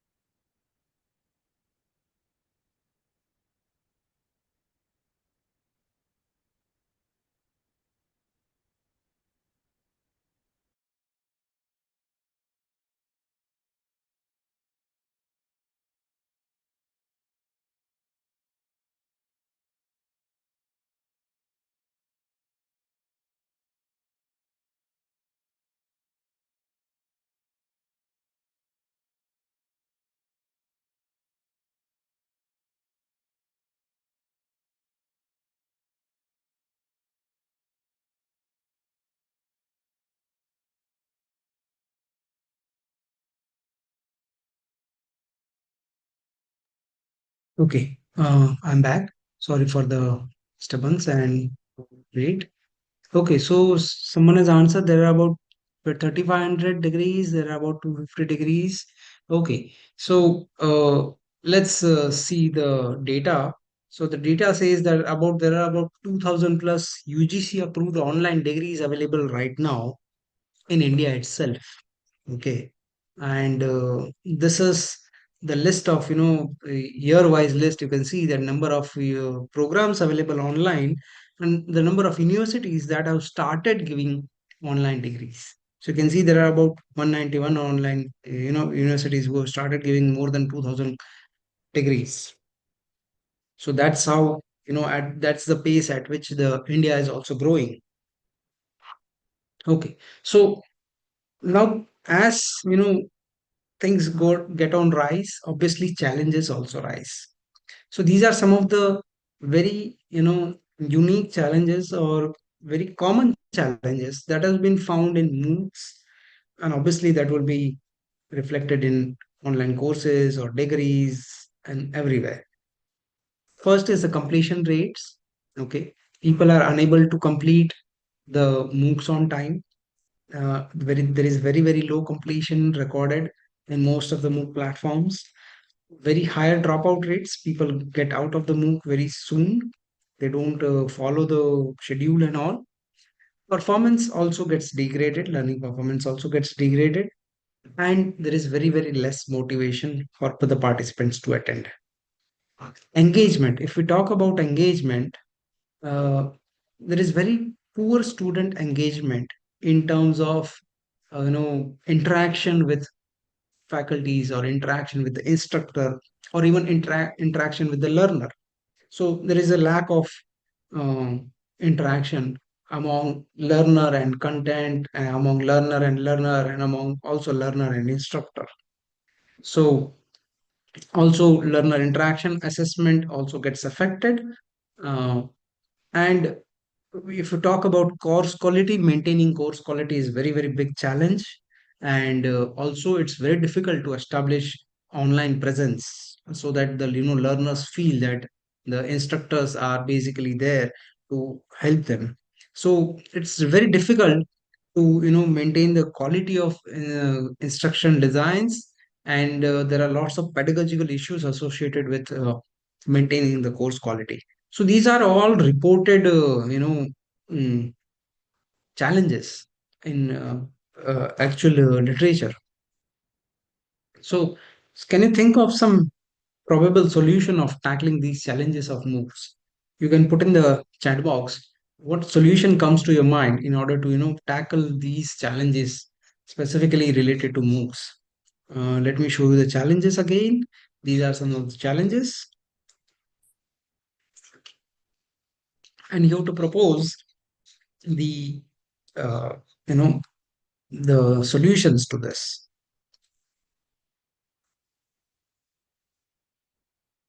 So what can be probable solutions for tackling these challenges?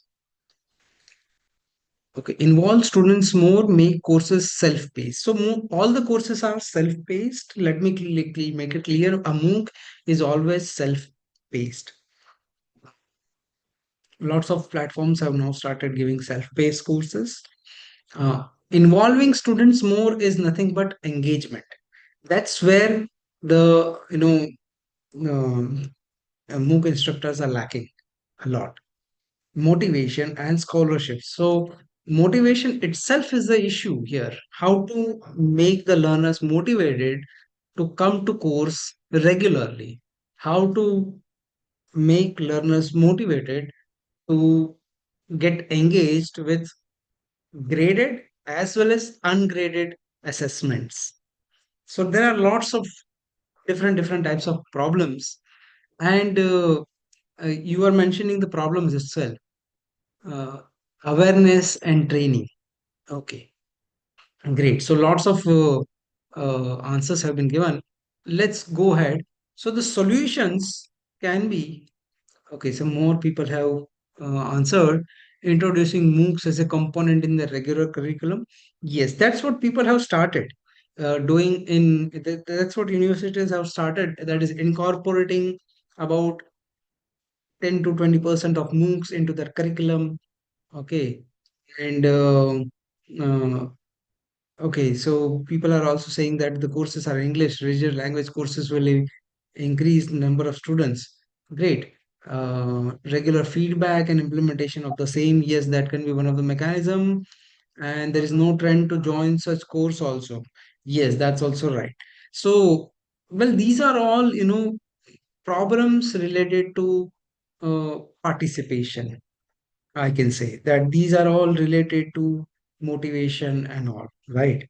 So, what we can do in order to make sure that students get motivated, the course quality is also maintained, and specifically the engagement happens, and also, you know, in the end. So if you see, it's like this. Let me show you. So we started with this, and we went into the bottom. From top, we went into the bottom. But if you see, if you start maintaining from bottom, then in the end, you will achieve this. So that's what we want to aim. Okay. If you maintain the course quality and all other aspects related to course, engagement will also start happening, and then once the engagement starts happening, obviously the completion rates will improve, right? So these are some of the solutions that are existing. Uh, One solution is to make sure that you evaluate the MOOCs, okay, using different frameworks, guidelines, checklists, rubrics. There are lots of tools and lots of ways available in which you can, evaluate and make sure that your MOOC is valuable. Okay, the MOOC that you make as an instructor is valuable and useful to others.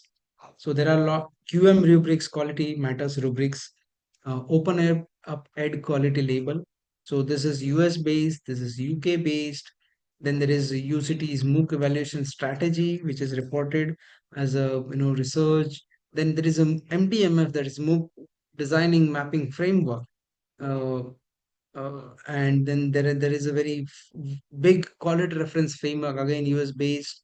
Okay, then we also at IIT Bombay have created one framework called learner-centric MOOC model, which there is also a Swayam course available on it. On if you want to learn, you can go to Swayam and start learning the how to create learner-centric your own learner-centric MOOCs.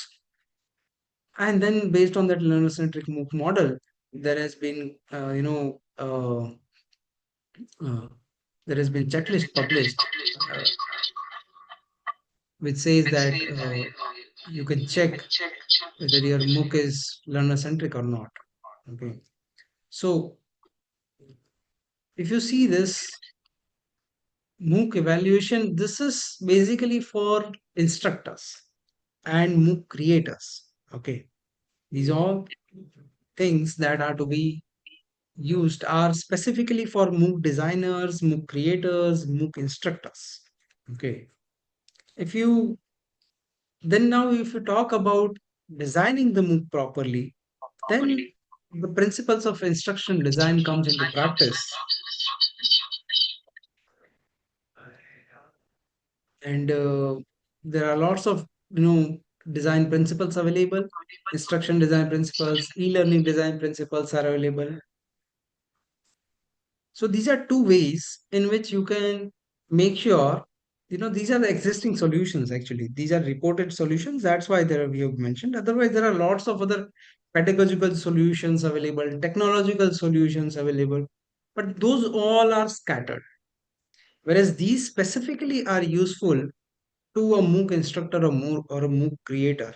So if you are a MOOC provider, then obviously you need to follow any one of this, in order to make sure that your MOOC is useful for your learners. So let's see which are the MOOC platforms available around the world. Okay. So what do you think? If these many online degrees are available, how many MOOC platforms would be existing? And can you name some of the famous ones? You can name or you can put it in the chat box. Swayam Plus. Swayam Plus are there. Yes, these are some of the famous Indian platforms. Any other platforms? edX. NPTL. Coursera. Coursera. Okay, so NPTL has merged into Swayam now. Now Swayam Okay. is an umbrella under which there are lots of different course providers, where NPTL is one of them. Okay. Which is under the umbrella of Swayam. Okay. Okay, so someone has typed edX, Coursera, Udemy, Upgrade, great. So these are some of the commercial ones that you people know, right? Even though some of them are providing free courses. So let's see the MOOCs available. Okay, so if you talk about US, then Coursera, edX, Udacity, the famous ones are from UX. And if you talk about UK, Europe, then Future Learn, then EduOpen, okay, MOOC.fi, Open Education. Lots of them are from Europe. And if you go to Asia, in Asia, obviously Swayam, NPTL, then um, JMOOC, KMOOC, then Thai MOOC, and all these are all there. China has its own list of platforms. If you go to this link, you will get to know that China has its own Okay, this is about just MOOC providers around the world. But if you specifically go to China, then you'll get to see that China itself has lots of platforms on top of it. So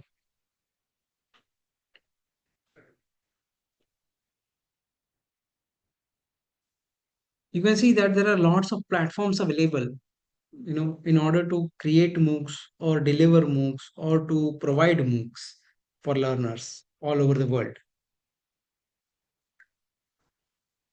As we talked about NPTEL, NPTEL is a joint initiative of IITs and ISC, and there are about 51 domains across 12 disciplines. And there are lots of courses available. This year itself, there are 8,000 plus courses available.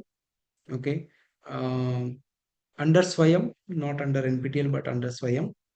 NPTEL has the self-paced mode now, but it has also started, commercializing its own courses into NPTEL Plus, where it's a self-paced mode and it's a kind of STTP.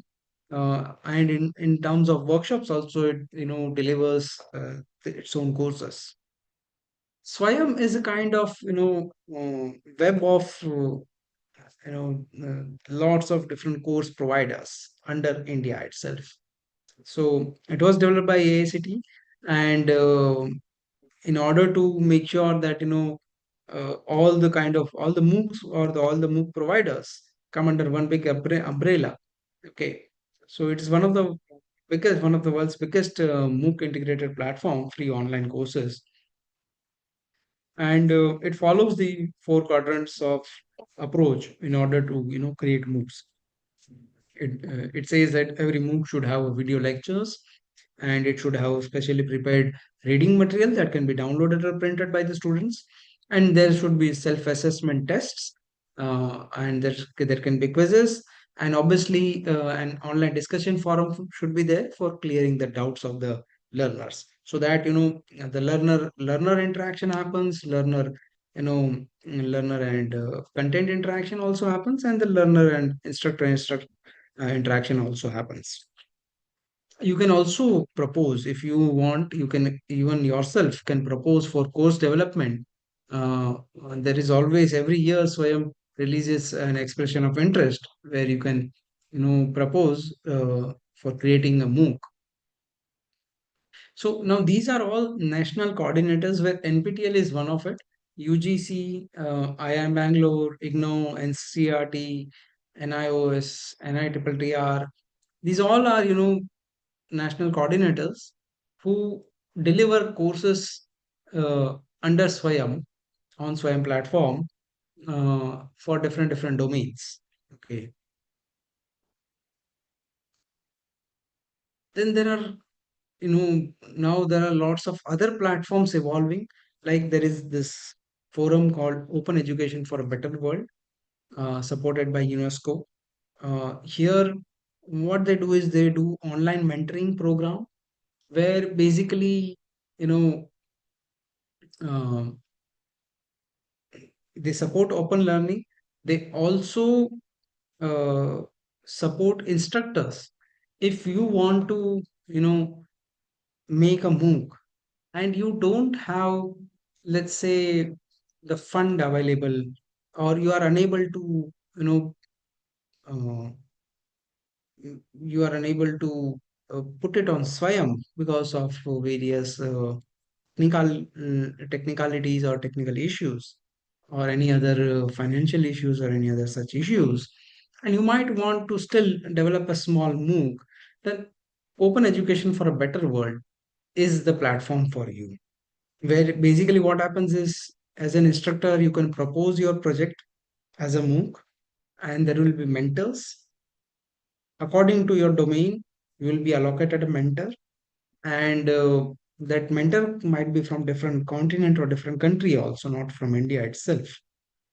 And there will be different hubs in which you will be working online, and those hubs will collaborate with each other, support each other, and in that mentor each other, and in that way you will be able to deliver your course. They will help you to create your course. They'll provide you a platform where you can deliver your course. So I have seen students even making their own courses and putting it at on this open education for a better world platform, you know. So it's a very good platform provided by UNESCO. IIT Bombay X was one of the platform that we used previously.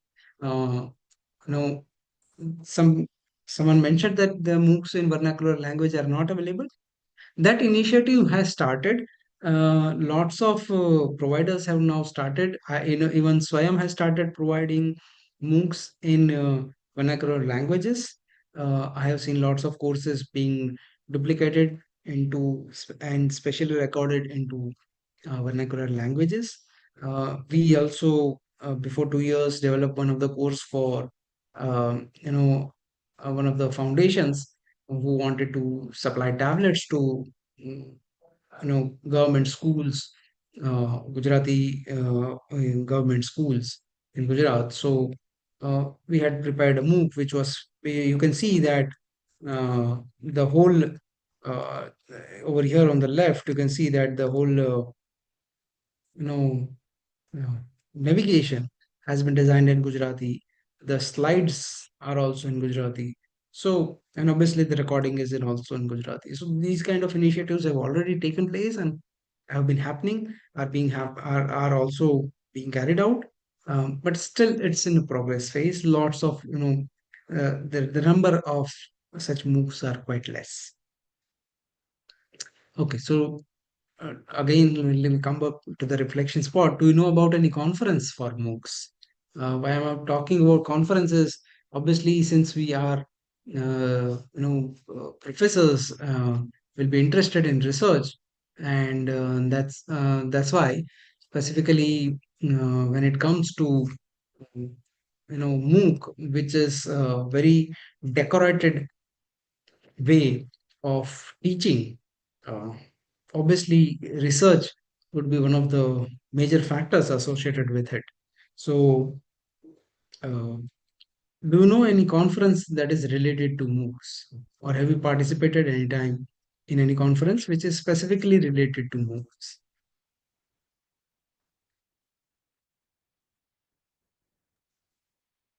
Sir, I have not participated, but I came across Open edX conference for MOOCs, but was not able to attend that also.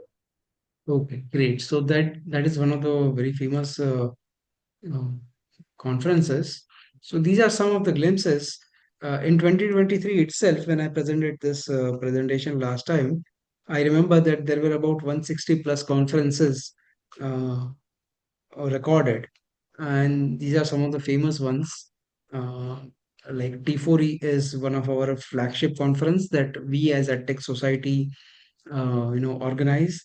Then ICC is one of the famous ones. Then ACM has its own list of computer science education and other education related analytics and those kind of conferences. Uh, IEEE has its own conferences related to MOOCs. So there are lots of conferences available which focus on education, MOOCs, and lots of other things. And obviously, if you are a researcher doing research on MOOCs, you can publish your papers in these conferences. So now, so that was about platform, where basically you deliver the MOOC, you create the MOOC, and you uh, provide the learners the opportunity to interact with your content and all. But then the same thing is there. How do you make sure that the MOOC is accessible? How do you make sure that the learner gets engaged? How do you make sure that the presence of the instructor gets felt by the learner? So let's see some of the MOOC frameworks which help in making sure that your MOOC is useful to a learner. So if we see, there are three ways in which you can evaluate a MOOC, or you can make sure that the MOOC is designed in such a way that it is useful for the learners. So one is the pedagogical and design aspect, where you focus or where you make sure that you can deliver good learning experiences to your learners. And it is obviously related to the structures and what kind of activities you involve in it and all those things. So four quadrant approach that the Swayam has taken is one of the aspect associated to that framework. The pedagogical and design aspects of the framework. Now there are specifically evaluation frameworks available, which make sure that uh, the quality of a MOOC is up to mark, or the MOOC is effective or not. So there are lots and lots of multiple dimensions there, which have to be graded, which have to be measured, and which have to be assessed. So there are things like LOs, assessments, technology, accessibility, and lots of other things are there, which make sure that the evaluation frameworks, evaluate the MOOCs effectively. And the last one is technical and system framework, which focuses on what kind of technology has been leveraged to make sure that the MOOC experience is enhanced. So let's see what kind of frameworks are there. So before we begin, let's assume that you have to evaluate or design or guide or lead in the creation process of a MOOC. Let's suppose that you are a MOOC creator as an instructor. You are a MOOC instructor who are planning to create, their MOOCs. So what would you include in the guidelines or frameworks or rubrics or checklist for this purpose? Can you come up with any particular suggestions? So last time, lots of you came up with the suggestions related to more the problems, right? Now we have to come up with how would you solve those problems. So you can put it in the chat box, or you can unmute and speak about it.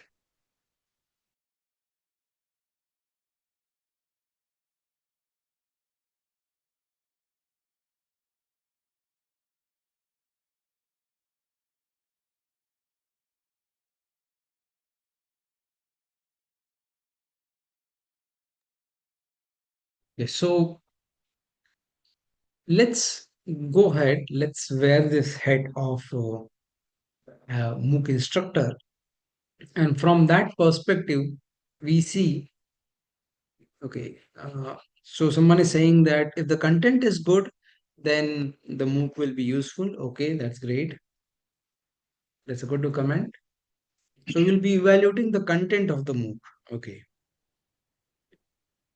Okay, topic-wise mentor allocation. So mentor allocation for MOOC creator, right? Now here you have to evaluate the MOOC itself. Okay. Scholarship should be provided to such students. Okay, so you will be, putting aspect of scholarship so that the learners get attracted towards your MOOC. And now see, the MOOC is about, it's not about a regular course, it's about an open course available to all the learners all over the world, so anyone can join it. So providing scholarship in such a context would be very, very difficult. So think in that term, that now your audience is not limited to your local students. Your audience is expanded to global uh, audience. Okay.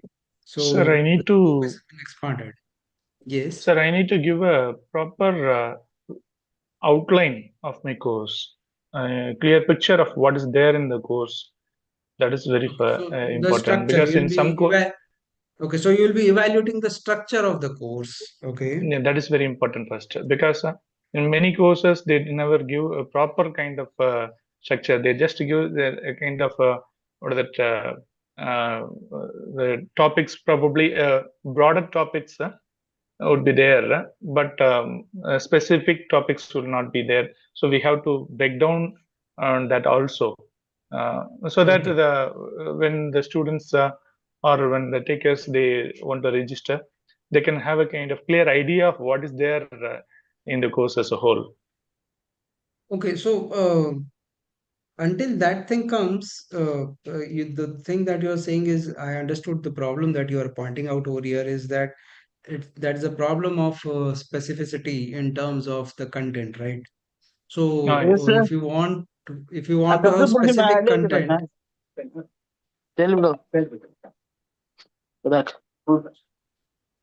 so if you want to have specific content, then obviously what you need to do is you need to focus on to narrow the scope of the course. That's right.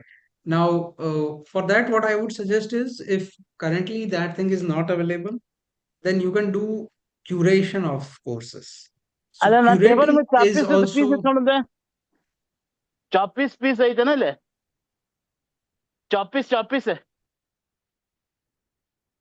so curation is also one of the process where basically you can curate a course yourself.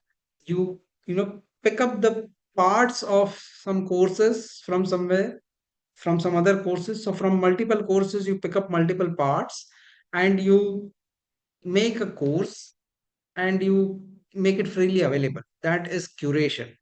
Now that has also started. Okay, so someone is okay, sir, saying thank you. contents is required, a regional language is very important, skill-based content should be there, okay, and micro learning should be included. Yes, that is micro learning comes with practice. So you need to provide opportunities for practice. And to make it more interactive, discussion forum should be there. Yes, you need to define clear outcome, right? So a lot of you are talking about the course structure. Some of you also focused on interaction, right? And but there are still a lot of things that you people have missed over here. Since I can understand that why, because when I was also in the beginning not aware about how to create a MOOC, uh, I was also thinking from the perspective of a teacher that we need a clear LOs, we need clear outcomes, we need, clear structure, and we need to have clear good assessments and good content and all. But the thing is, when it comes to MOOC, the learner is not limited to your local learners. Anyone can join in from anywhere around the world. So their expectation might be different. Their background might be different. So there are lots of diverse set of learners available in such platforms in MOOCs. So how should we make sure that your MOOC is caterable or is effective for that kind of learner and also for your local learner? So the first way is to make sure that whatever content you make in order to create the MOOC and in order to create the lectures, the videos and all, you follow proper e-learning principles. Okay. So there are lots of e-learning principles available, like, provided by Chickering and Gamson, and quality online course initiative rubrics are there. Then there are principles, e-learning guidelines and principles by Clark and Mayers, and there are first principles of instruction by Merrill. So these all instructions specifically talk about how you can deliver proper instructional methodology. How we can make sure as a teacher your instructional methodology is proper, which will be useful for any learner, or which will be uh, useful for your audience. So uh, uh, this one is also one of the famous design and evaluation criteria for courses with work-based learning activities. So there are lots of design principles available which guide you what kind of, what way to follow, what all things to take care while you are creating content for e-learning. There are standardized frameworks, rubrics, and strategies available which help you to evaluate your content. But let's suppose that now you have followed the principles and all, and you know what kind of structure you want to make for your MOOC. You know your content, you know the outline, the structure and all, the learning objectives and all. Now you have made the MOOC. You have videos in it, you have content in it, you have platform for to deliver it, platform to assess the learners, platform to make the learners interact with each other. But how will you make sure that that particular MOOC is useful for learner, right? So there are lots of frameworks like Quality Matters, which is a peer-reviewed evaluation process, which evaluates your MOOC on various parameters, and it determines whether your MOOC is useful or not. Open Up Ed Quality Label and Excellence Quality Label is one of the famous labels in Europe, which has been adopted by open universities to make sure that their MOOCs, their online courses fall under this particular label, and they adhere to this particular label. MOOC Designing Mapping Framework (MDMF) is one of the very visual kind of, it provides a visual kind of layout for any MOOC instructor to design their own MOOC very easily, very in a fast manner, in a visual manner. UCT has its own MOOC evaluation strategy. Quality reference framework is a very big checklist, which has a very uh, detailed work methodology to evaluate a MOOC. Learner-centric MOOC model uh, specifies specific, it specifies various quadrants and what all those quadrants should have in order to make sure that your MOOC should be in that structure. And there are frameworks for formative evaluation of your MOOC pedagogy. So this is one of the our framework, that is the IIT Bombay's framework. Educational Technology Department at IIT Bombay has created learner-centric MOOC model. You might be hearing about it in this FDP.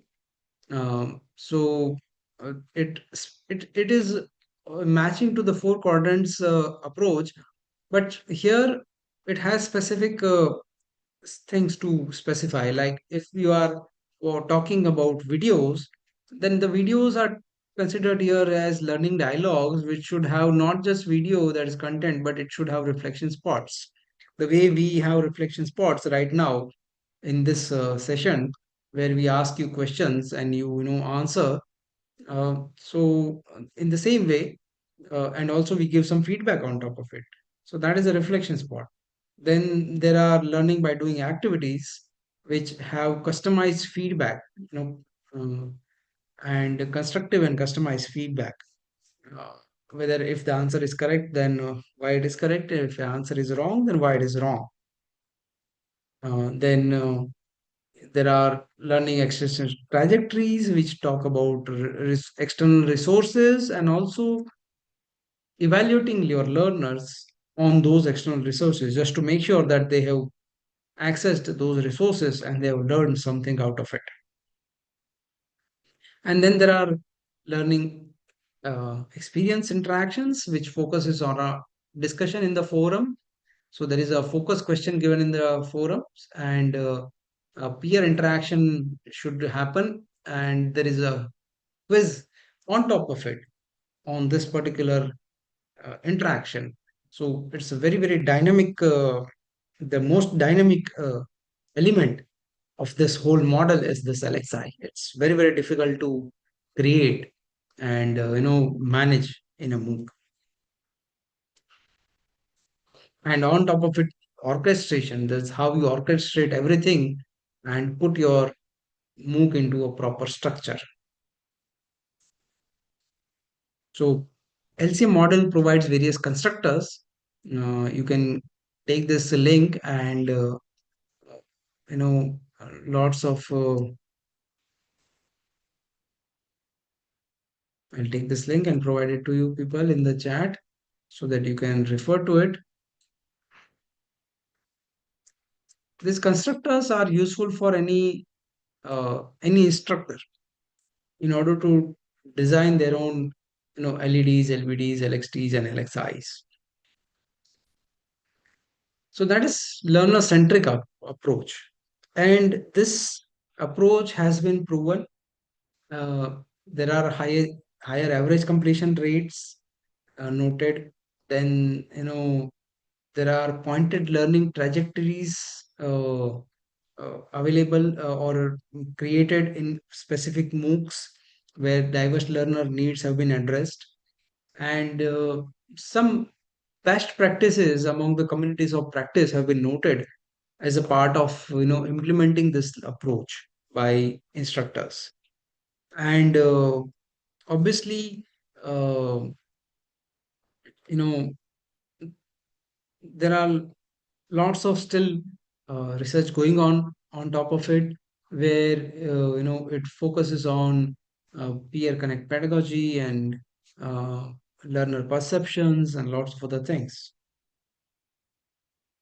Now, if we talk about other frameworks, like then there is this MEF toolkit, which supports MOOC evaluation. Okay, this toolkit was developed by uh, Vinita Shah, one of our EdTech alumni now, and she developed this toolkit in order to as a checklist to make sure that it covers the 5 structural dimensions of the MOOC and also the operational dimensions of the MOOC. And it's a checklist which you can even use and make sure that your MOOC, if you have created a MOOC, then you can use this checklist to evaluate your MOOC to make sure that whether your MOOC will be learner centric or not. So this is the recent publication in 2023 under this LCM model, initiative. Then comes QM rubrics, quality matter rubrics, which is widely implemented and accepted model in US. It follows 3 peer reviews. Okay, so there is a master, there is a subject expert, and there is an external, and they need to have 85%, uh, expectations should match. 85% of their course quality expectations should match. If that is not matching, then the MOOC has failed the QM rubric. So currently QM rubrics are available in terms of K-12, higher education, and continuing and professional education context. And now it has also started for higher ed publisher and in terms of online instructor skill set. And it is centered around 8 general standards.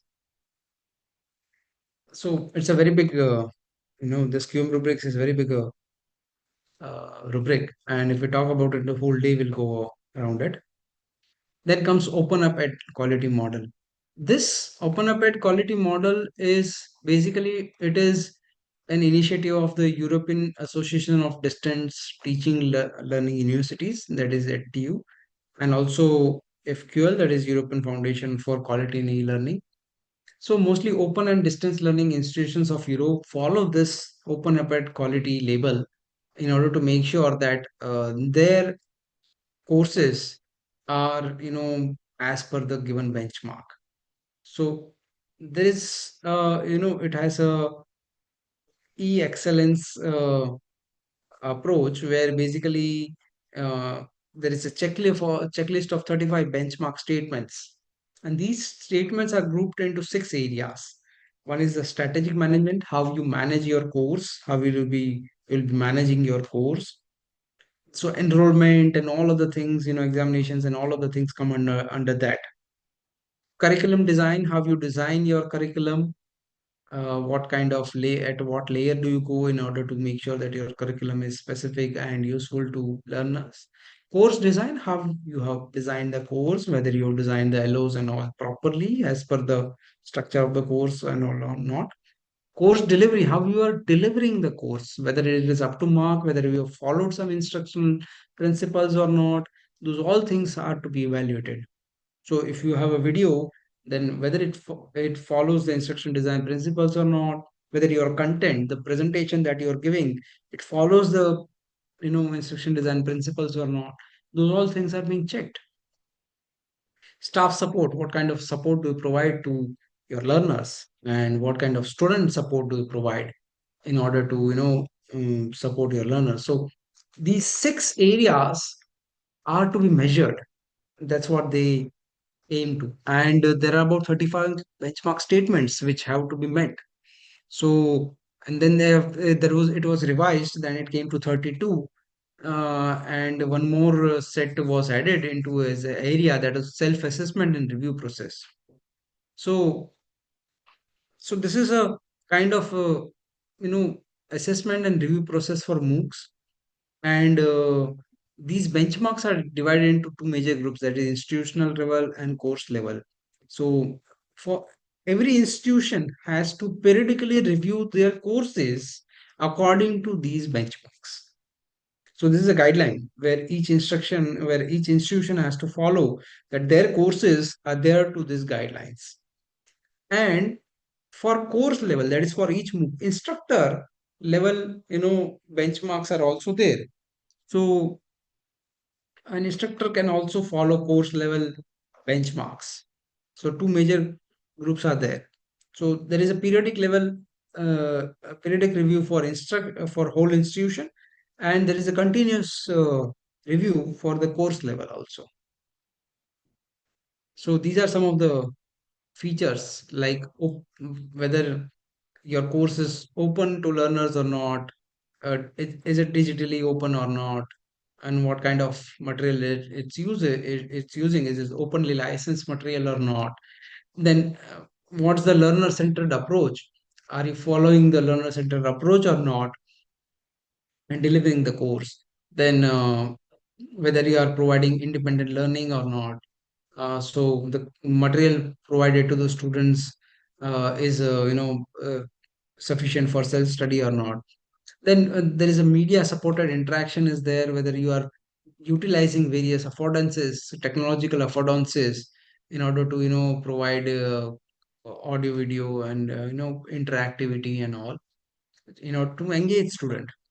Then also, do you provide recognition options for course completion, for achievement or not? And what is the quality focus, whether it should be consistent while producing the course in its presentation. So how have you maintained the quality from starting to end? So if you see my slides, you will be seeing that the starting slide and the ending slide are almost same. There is no difference in the slide, right? um, the same thing happens in course also. Some topics are delivered in a quite interesting manner. Some topics are delivered in a very boring manner. So that is about quality focus.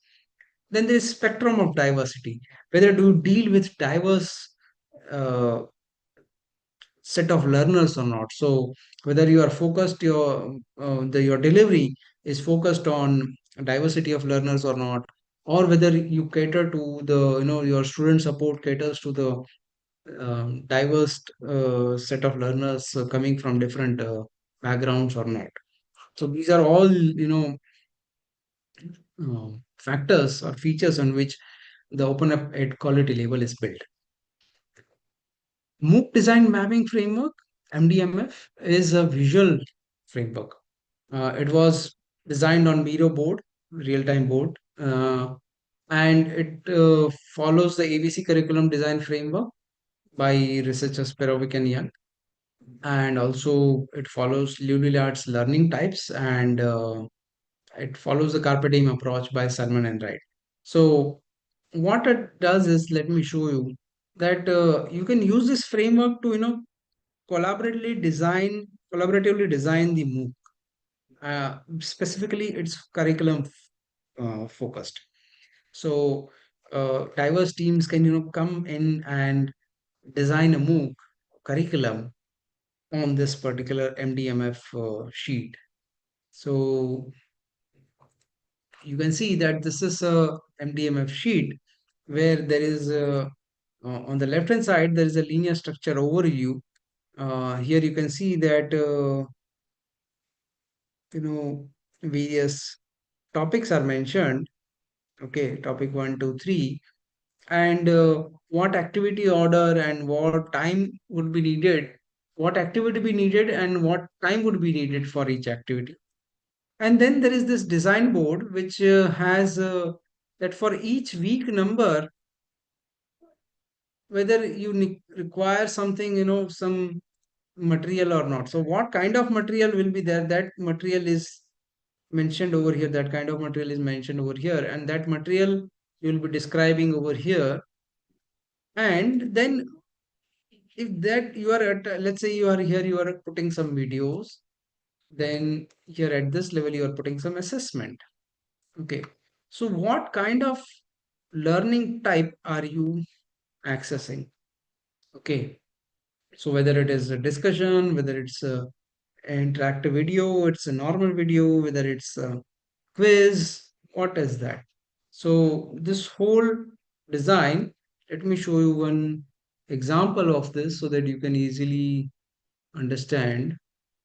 So this is MDMF developed by University of Glasgow, and let me show you this MDA design map.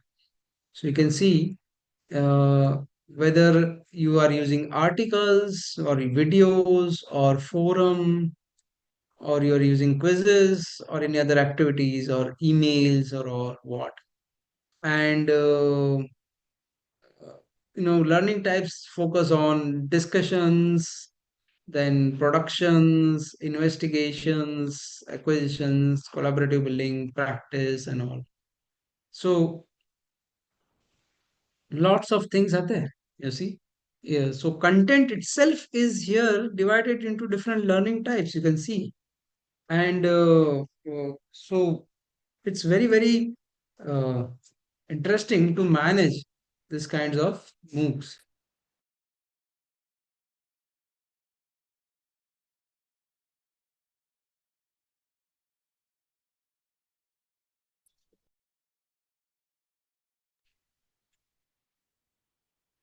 Okay, so you can see how different contents or different aspects of a course, like you can see the forum, MCQs, then searching, then artifacts, then wiki and assessments, and all the things are different, put into different parts of the MOOC itself.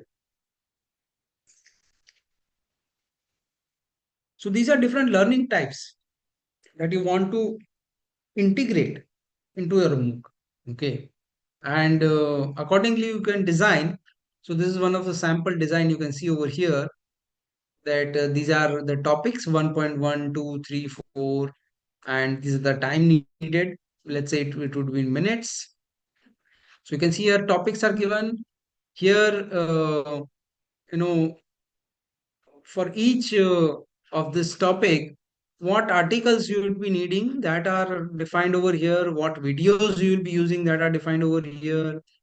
What in forum what we will be doing, and what other activities we will be doing, and all those things are defined over here. And which activity is of which particular type, whether it is of discussion type, whether it is of production type, whether it is of investigation type, acquisition type, or it's collaborative building type, you see. So it's a very interesting framework, approach to design a course. You can use this to design your own course itself.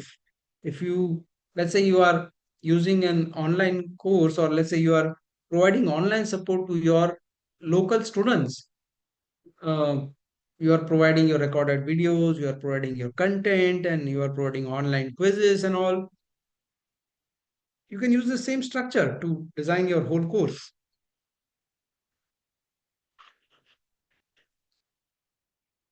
So you can see left part is about structure of the course, center part is about the uh, managing the content, and the right part is about types of the content. Then comes quality reference framework. Quality reference framework is also defined by European Alliance for quality of MOOCs, and it has got three dimensions. That is, one is phases, how you analyze, design, implement, realize, and evaluate the MOOCs. Second is about perspectives, uh, whether your MOOC is pedagogically sound, technologically sound, and what kind of strategy you follow. So all those things are seen in that.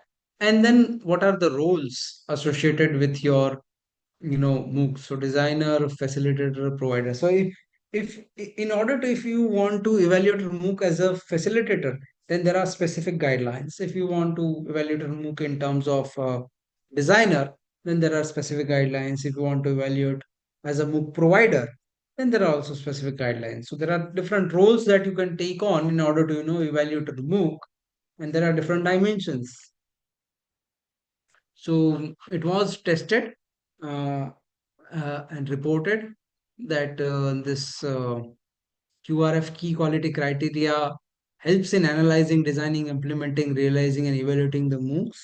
And it also provides a quality checklist. Okay.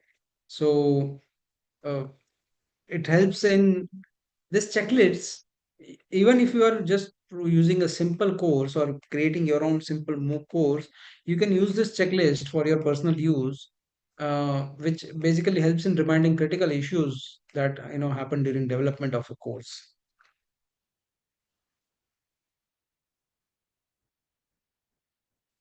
Okay, so I think that's it from my side.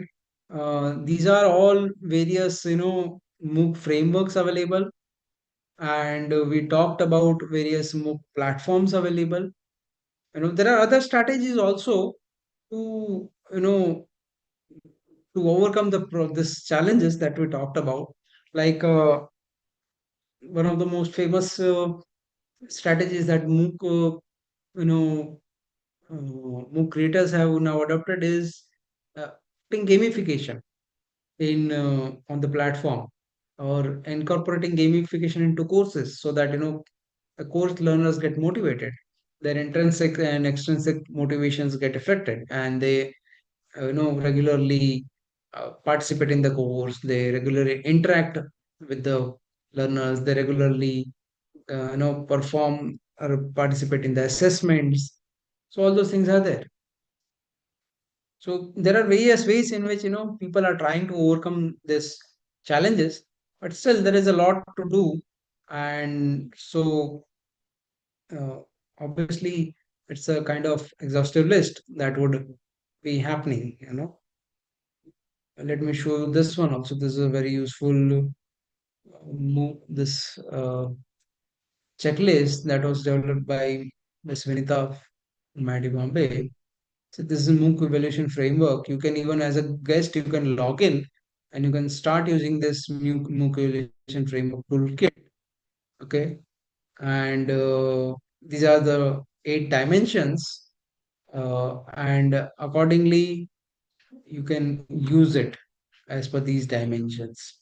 Okay, so it's a very useful. You can see for each dimension, some here you can enter the MOOC, and then you can self-evaluate as per this is a kind of a rubric given over here, that if you are evaluating the course structure and expectations, whether the instructions on the course structure are given properly or not, and how the course will be run by the team. If it is there, if it is missing, then you give it as 0 mark. If it is there, then and properly, perfectly, professionally given, you give it as 3 marks. So let's say my MOOC is creating animations. So you can start from here, and then you can start putting marks as per the rubric given, and in the end, one next after each step, it will evaluate your whole MOOC, and in the end it will give you the feedback. Okay, so it's a very good useful toolkit for evaluating a MOOC.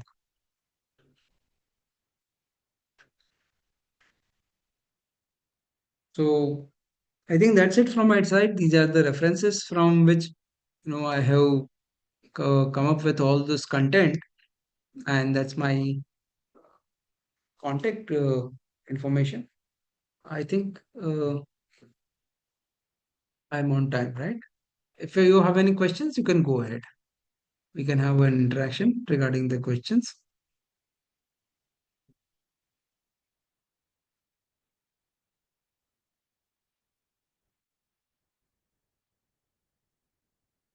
Any questions or on any particular topic or anything, please do let me know.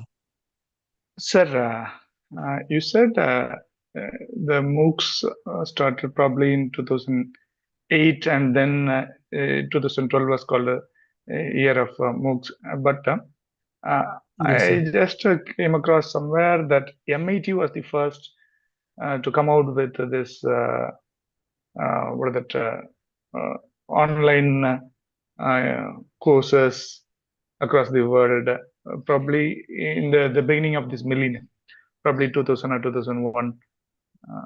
Sir, MIT would be there. MIT would have come with the online, you know, uh, structure, but this officially reported one is this 2008 Stephen Downes and George Simon's online course structure. So it might Okay. have happened that before this, obviously the institutions would have started online teaching learning, but this was the most famous one where it had got the largest number of students. So this was the one officially reported. Okay, Uh, okay, please, sir. okay, Because and then came very famous Stanford courses. One of it's still running. Yeah, the one course on AI. If you still search, you will get to see the same course, and the content has been obviously updated, and that is the one of the course on AI by the creator of yes, this MOOC. Coursera. Okay, okay, sir. Okay, thank you, So sir. these are some of the reported things that I have given over here. Otherwise, we'll find a lot Okay. of other instances and all those things. You'll got a lot of things, a lot of online websites saying this and that and all. But here we refer to only things which have been reported officially. So that's why that have been mentioned over here. But I'm sure that MIT came out with the first. No, sir, you're right with this, but Yeah, yes, probably yes, probably in there some might be, other yes, there module would be might be, there. Then. there might be courses starting from 2005-6 itself. You might be right, yes. But this was the officially reported one and the one which became famous. And this has been reported in 2014, actually. Okay, okay, sir. That this was one of the famous course. All right, sir. Thank you, sir. Sir, you have mentioned that Open Education for Better World by UNESCO. Yes, Is it sir. having any special requirement that this much modules we have to submit and all that? Any credits and all these things? So it has a special requirement of, uh, you know, uh, course creation. And every year, what happens is they ask for expression of interest, and it's not like that they will evaluate your course directly. It's a specific program where you pass through a mentorship program. So even if you are a very experienced professional or professor, you might be starting from scratch for creating online courses, right? So here what happens is you apply for creating a course and passing through this mentoring program. So here lots of mentors are there. Uh, so you, according to your domain and selection and all, you are being allocated to a particular domain, and a mentor will be allocated to you. So mentor mentors you for about 6 months. Okay. And after that, you have to, as a outcome of this mentoring program, you have to publish your course on their platform. Now When they then are it depends on you. It depends on you how you advertise it, how you bring in learners to it. It depends totally on you. okay. They only provide you platform, they provide you mentoring program wherein you can yourself become a MOOC creator. So they are inviting the applications throughout the year or in a specific throughout the year it Every is. year they have, every year they have this program. Every year once the program starts, it has a specific set of schedule and specific deadlines, and you can apply. Anyone can apply to it.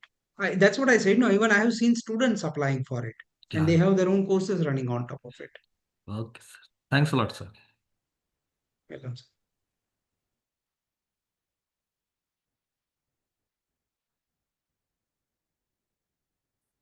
Any other doubts? Please do let me know.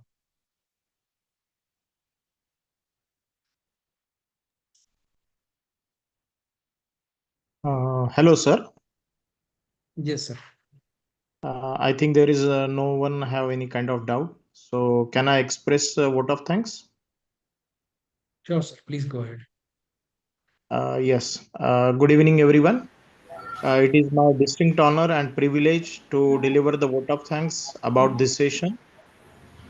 First and foremost, my deepest gratitude goes towards our esteemed guest, Professor Jatin Ambasana, sir, from Indian Institute of Technology, Bombay. Sir, your guidance gave us a lot of knowledge about various MOOC courses, evolutions, designing, framework, and platforms. I also express my vote of thanks towards Dr. Babasaheb Ambedkar Marathwada University and UGCMM TTC. Apart from that, I also make my vote of thanks to Bina ma'am, Rafi sir, and Amal Madan sir. Lastly, I express my vote of thanks to all participants for their active participation. Thank you, sir, and thank you all. Thank you, sir. Thank you all Thank for you, sir. listening to me patiently. Right. Thank you. Thank you, sir.